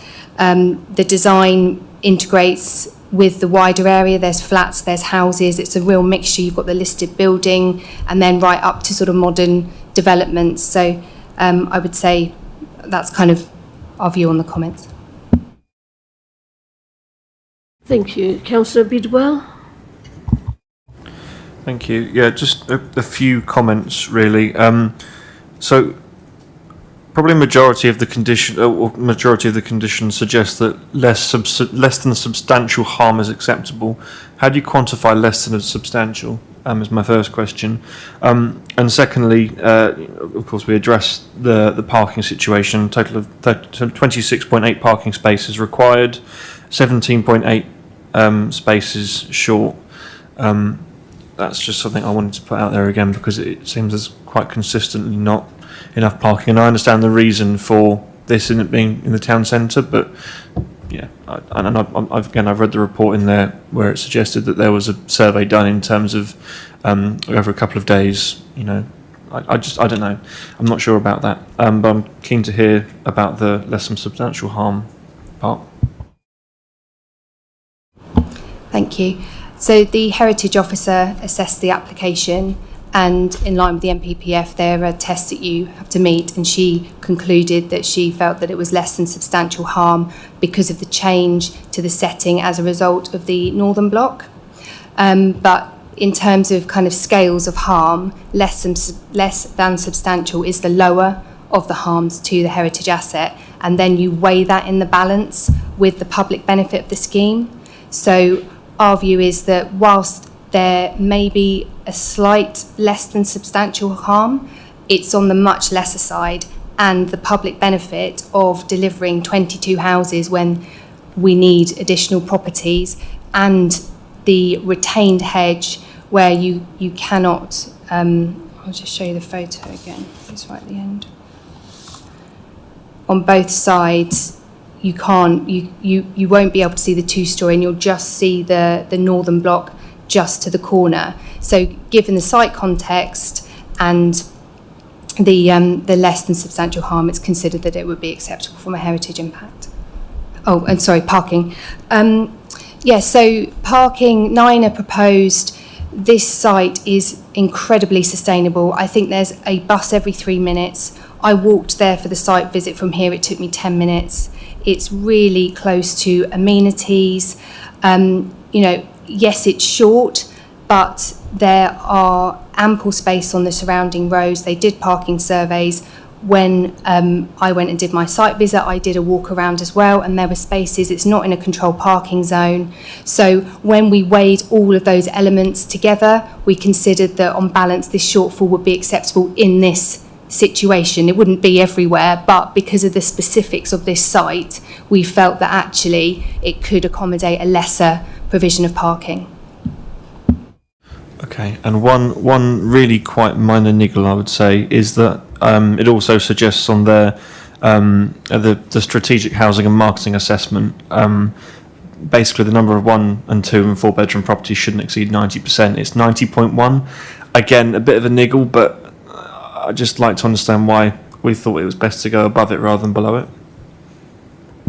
Yeah, so that's the housing mix test where it says that no more than a certain size shouldn't be more than 90% of the development or less than 10%. So here, as you've pointed out, there is a slight, because there's only 2 3-beds and then the rest are 1 and 2 bed properties. But again, you know, for it to fall down just on that one point when you're delivering a really good comprehensive scheme, again, we considered that actually on balance that would be acceptable in this instance. And to be clear, that wouldn't be a reason for me to deny it. I wanted to point that out is all. Thank you. Thank you. Councillor Sue Mullins. Thank you. It's a really interesting one because I think that listed building, that's the original poorhouse for Crawley, goes back in time. It's quite an interesting one. So I'm really glad that it's not particularly overlooked because it's something, a bit of Crawley we need to preserve. The only question I was going to mention the parking, but you've covered that. The only other thing, if you go back to the picture of the actual layout. No, not the picture. Yeah, that's what I want to say. Now, could I have a look at the plan where it shows the courtyard and the houses around it? Yeah, there we are. Can cars or vehicles or vans or delivery vehicles drive around that central courtyard? I'm just thinking of deliveries and people moving in, and is there space for that? No, so this, you can't drive up here, but you come up here and this is the turning head. So that you can get the refuse up there, you can get deliveries up there, you can turn safely and you can exit in a forward gear. So when people are moving in, the delivery van have got to park on the turning bit and then hump your furniture round? Okay. I'm just thinking of deliveries generally. I mean, these days people have groceries delivered and... It's not far though. They could park up here and walk to some of the units. I mean, that's more of a kind of issue for the owners. I don't think it's a sort of a planning matter specifically. Refuse vehicles can come in, fire appliances can come in, and that's the main sort of test that you can get in. You can turn around and you can come out. I'm just a bit concerned that, you know, when people are having things delivered, I mean, if you buy a new washing machine or a 3-piece suite, the lorry's got to get in somewhere and park somewhere, and if the turning place is the only place they can pull up while they're unloading. It's not very efficient, really. Thank you. Any other members? Actually, a quick question to Sue. Are you okay with £30,000 being grabbed off your arts fund to be put as affordable I'm housing? just concerned if I lived in the flat up the house up the top there, it's quite a long walk back down to get, if you're humping furniture. It's all right. Just a common observation. Any other members wish to speak? Any comments? Yes, very quickly. I did the site visit. I had a concern about parking. That's been dealt with. I was concerned about overlooking, but what the plans doesn't show is that the existing shrubs and trees between 5 acres and the eastern block will remain.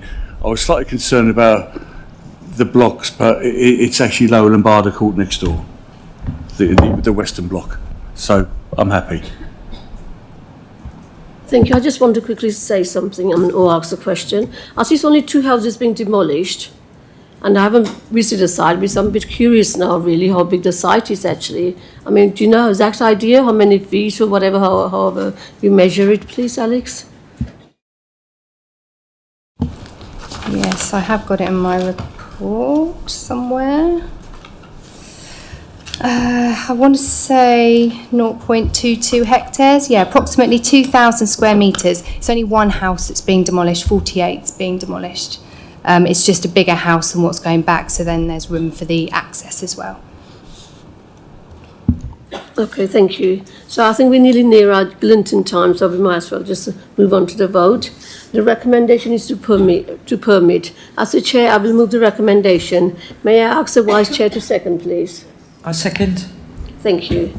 Please can I have a show of hands of all those for? All those against? And all those abstaining? Application CR/2024/0691/FUL has been permitted. So there's no supplementary agenda items, so there's no more business for the committee. And thank you everyone for staying so long and voting to extend the meeting. Thank you very much and have a, well, you'll be going straight to bed, I'm sure, so I will enjoy your night.